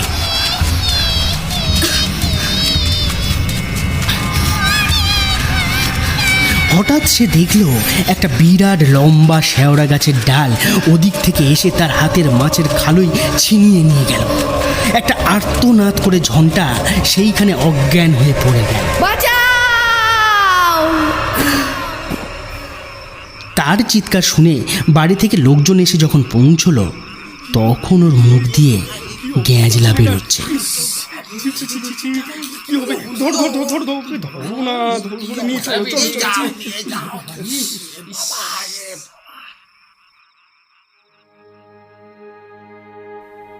অবশেষে মায়ের বুক ভরা কান্নায় 3 দিন পর ঝন্টা তাকালো। কিন্তু কি হয়েছিল কোনো কথাই সে মনে করে বলতে পারছে না। শুধু বোকার মতো ড্যাব ডেবে চোখে চেয়ে থাকে। গায়ের সবাই বলল, দেখো ঝন্টার মা, এখন থেকে ঝন্টাকে একেবারে চোখে চোখে রাখতে হবে। হ্যাঁ, ছেলেকে একটু সামলে রেখো। পেতনিরা ওই রকম করে নিশির ডাকে ভুলিয়ে জলার ধারে ঘাড় মোটকে রাখে। ঠিক বলেছ তোমরা। শুনে ঝন্টার মায়ের বুকের রক্ত শুকিয়ে যায়। সারা রাত ধরে ছেলে শিওরে জেগে থাকে। ঘন ঘন দীর্ঘ নিঃশ্বাস পড়তে থাকে। ভাবে, আমার শান্তির সংসারে এ কি হলো? কি কুক্ষণেই পরের মেয়েকে ঘরে ঠাঁই দিয়েছিলাম। এদিকে হঠাৎ বাড়ির লোকে লক্ষ্য করল যে কেমন যেন পাগলা চোখ নিয়ে তাকিয়ে থাকে ঝন্টা। হঠাৎ সে বলে বসলো, আমি পোড়া শোল মাছ খাবো। অমনি সঙ্গে সঙ্গে কোত্থেকে একটা পোড়া শোল মাছ ঘরের মাঝখানে এসে পড়ল। ভয়ে আঁতকে উঠল সবাই। ক্রমে ব্যাপারটা সহজ হয়ে এলো। দেখা গেল যে ঝন্টা যখন যা চায় কে যেন সঙ্গে সঙ্গে তাই এনে হাজির করে। সেদিন দুপুরে গরমে আইঢাই করতে করতে ক্ষীণ কণ্ঠে ঝন্টা বলল, মা, এক গ্লাস ঠান্ডা জল দাও না। মুখের কথা খসাতে যতটুকু সময়, দেখা গেল সুন্দর একটি গেলাসে টলটলে পরিষ্কার জল। ঝন্টা সেই জল খেতে যাচ্ছিল, কিন্তু ওর মা হাত দিয়ে সবটুকুন মেঝেতে ফেলে দিয়ে বললেন, কখনো মুখে দিস নে ঝন্টা, ও সব পেতনিতে জোগাচ্ছে। সন্ধ্যের পর পাড়ার মেয়েরা দল বেঁধে আসতো ঝন্টাকে দেখতে। কথায় কথায় গাঙ্গুলি গিন্নি বললেন, আমার জর্দাটা ফুরিয়ে গেছে। কাশির জর্দা না হলে আমার মুখে রোচে না। আপন মনে ঝন্টা বলল, তুমি জর্দা খাবে ঠান্ডি? সঙ্গে সঙ্গে ঠন করে মেঝেতে পড়ল একটা কৌটো। গাঙ্গুলি গিন্নি অবাক হয়ে বললেন, এই তো কাশির জর্দা, একেবারে নতুন কৌটো। কোত্থেকে এলো ঝন্টার মা? আর যারা আশেপাশে ছিল ব্যাপারটা জানতো, তারা খুলে বলল। জর্দার কৌটোটা গাঙ্গুলি গিন্নি হাতে তুলে নিয়ে যাচ্ছিলেন, কিন্তু যেই আহ্লাদি পেতনির কথা শুনলেন অমনি রাম রাম রাম রাম রাম করতে করতে একেবারে নিজের বাড়ির দিকে পা চালিয়ে দিলেন। যতদিন ব্যাপারটা তামাশা থাকে, লোকে ভিড় জমায়, কৌতূহলী হয়ে বসে থাকে পেতনির কাণ্ড দেখতে। কিন্তু কত রাত্রির লোকে এইভাবে না ঘুমিয়ে জাগতে পারে? কাজেই আস্তে আস্তে ভিড় পাতলা হয়ে আসতে লাগলো। গমগমে বাড়ি আবার মানুষ জনশূন্য থমথমে হয়ে এলো। কিসের যেন দুঃস্বপ্ন দেখে মাঝরাত্রিরে ঝন্টার মায়ের ঘুম ভেঙে যায়। মা ছেলেকে বুকের কাছে প্রাণপণে টেনে নেয়। বাঁশঝাড়ের পেছন দিকে যেখানে একটানা ঝিঁঝি ডেকে চলে, সেখানে কার যেন কান্নার রেশ শুনতে পাওয়া যায়। মা চমকে উঠে বসেন, ছেলের মাথায় হাত রেখে সারা রাত ধরে দুর্গা নাম জপতে থাকেন। দুর্গা দুর্গা, মা দুর্গা, তুমি সব দেখো মা, রক্ষে করো মা, আমার ছেলেকে রক্ষে করো মা। কেবলই মনে হয় তার কোলের ছেলেকে কে যেন ছিনিয়ে নিয়ে আসছে। সেদিন সন্ধে থেকে একটানা ঝিরঝিরে বৃষ্টি হচ্ছে। দূরে বনে প্রহরে প্রহরে শিয়াল ডাকছে। মনে হচ্ছে যেন ওরাও খুব ভয় পেয়েছে। পাখি পাখালিরা কখন যে গিয়ে বাসায় সেঁধিয়েছে কেউ খবর রাখে না। গেরস্ত বাড়ির গোয়ালগুলোতে গরুগুলো এমনভাবে হামলাচ্ছে যে মনে হয় তারা অশুভ কোনো ইঙ্গিত পেয়েছে। মাঝে মাঝে কালো পেঁচার চেঁচানি কানে ভেসে আসছে। শ্মশানের দিক থেকে একটা শোঁ শোঁ হাওয়া বুক চিরে উত্তর অঞ্চলের জলাভূমির উপর দিয়ে বইছে। মনে হচ্ছে কোনো পেতনি বুঝি নিঃশ্বাস ফেলছে। গায়ের পথে আজ একটিও লোক নেই। কোনো বাড়িতে একটি ছেলেও কেঁদে উঠছে না। মনে হচ্ছে রুদ্ধ আতঙ্কে সবাই প্রহর গুনছে। ঝন্টাদের বাড়িতে আজ সবাইকে কি কাল ঘুমে পেয়েছে কে জানে। সন্ধেবেলা উনুনে আগুন পড়েনি। বামুন দিদি ঘুঁটে আর কয়লা সাজাতে গিয়ে সেইখানেই ঘুমিয়ে পড়েছে। বাইরের ঘরে বাড়ির কর্তারা সন্ধ্যা থেকেই দাবা পাশা খেলতে থাকেন। তাদের চিৎকারে আশেপাশে 10টা লোক ঘুমোতে পারে না। আজ আঁধার ঘনিয়ে আসবার সঙ্গে সঙ্গে দাবার ছক এক পাশে সরিয়ে রেখে সবাই ফরাসের উপর অঘোরে ঘুমোচ্ছে। অবিশ্রান্ত বর্ষণ চলছে, তারই সঙ্গে তাল বজায় রেখে খানা ডোবার ব্যাঙরা আসর জমিয়ে তুলেছে। আকাশে সমস্ত তারা মেঘে ঢাকা পড়েছে।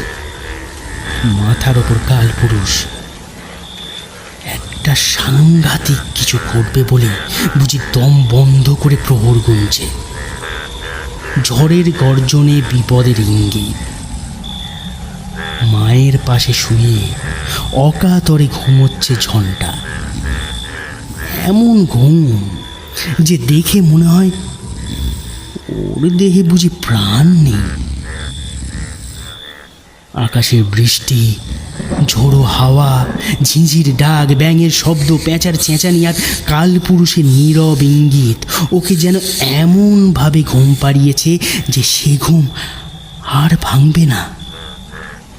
কিন্তু হঠাৎ বেড়ার পাশে কার ফিসফিসানি কথা শোনা গেল।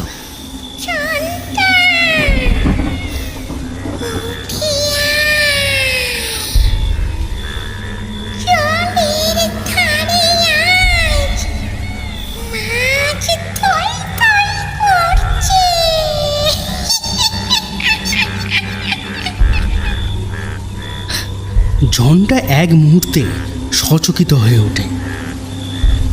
আবার সে ফিসফিসনি আহ্বান ভেসে এলো।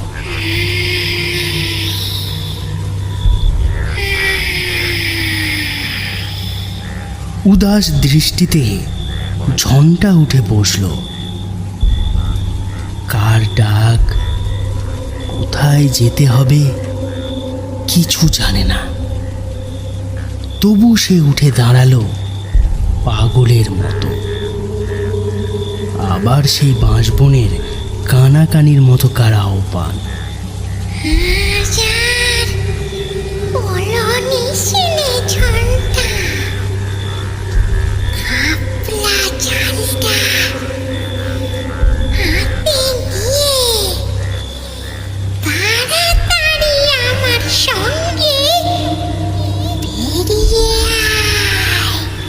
এই প্রহেলিকাময় নিশির ডাকে সাড়া না দিয়ে উপায় নেই।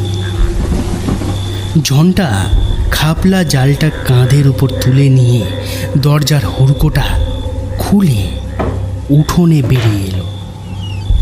সঙ্গে সঙ্গে কানে তালা লাগানো মেঘের গর্জন আর বাদুড়ের ডানার ঝটপটে।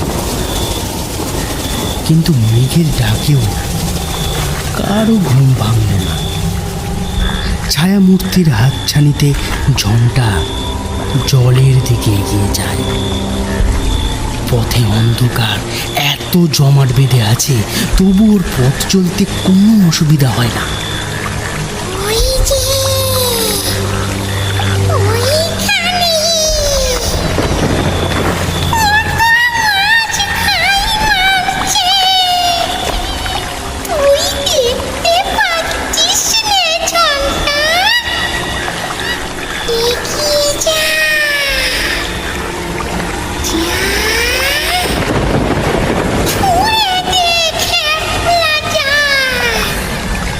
শরীরের নির্দেশ শুনে ঝন্টা একেবারে জলার মধ্যে পা বাড়িয়ে দিল।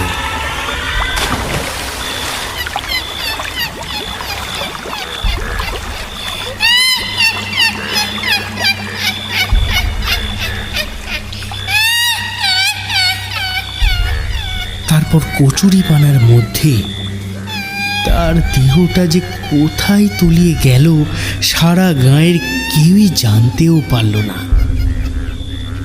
শুধু ঝন্টাদের বাড়ির কালো বেড়ালটা ওর মায়ের কাছে কেঁদে কেঁদে ফিরতে লাগলো। মায়ের কাল ঘুম তবু ভাঙল না।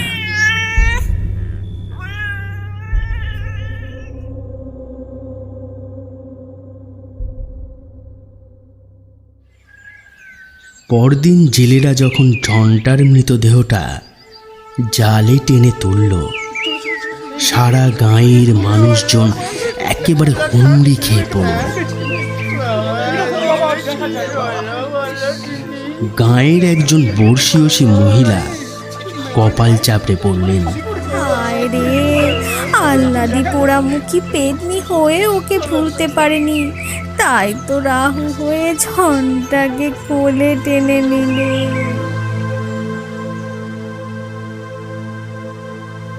বহু বছর কেটে গেছে, এখনো গাঁয়ের লোকেরা একটু বেশি রাত্রিরে জলার ধার দিয়ে যেতে ভয় পায়। মনে হয় কে যেন ওখানে কেঁদে কেঁদে এলো চুল উড়িয়ে, বুক চাপড়িয়ে ছোটাছুটি করে।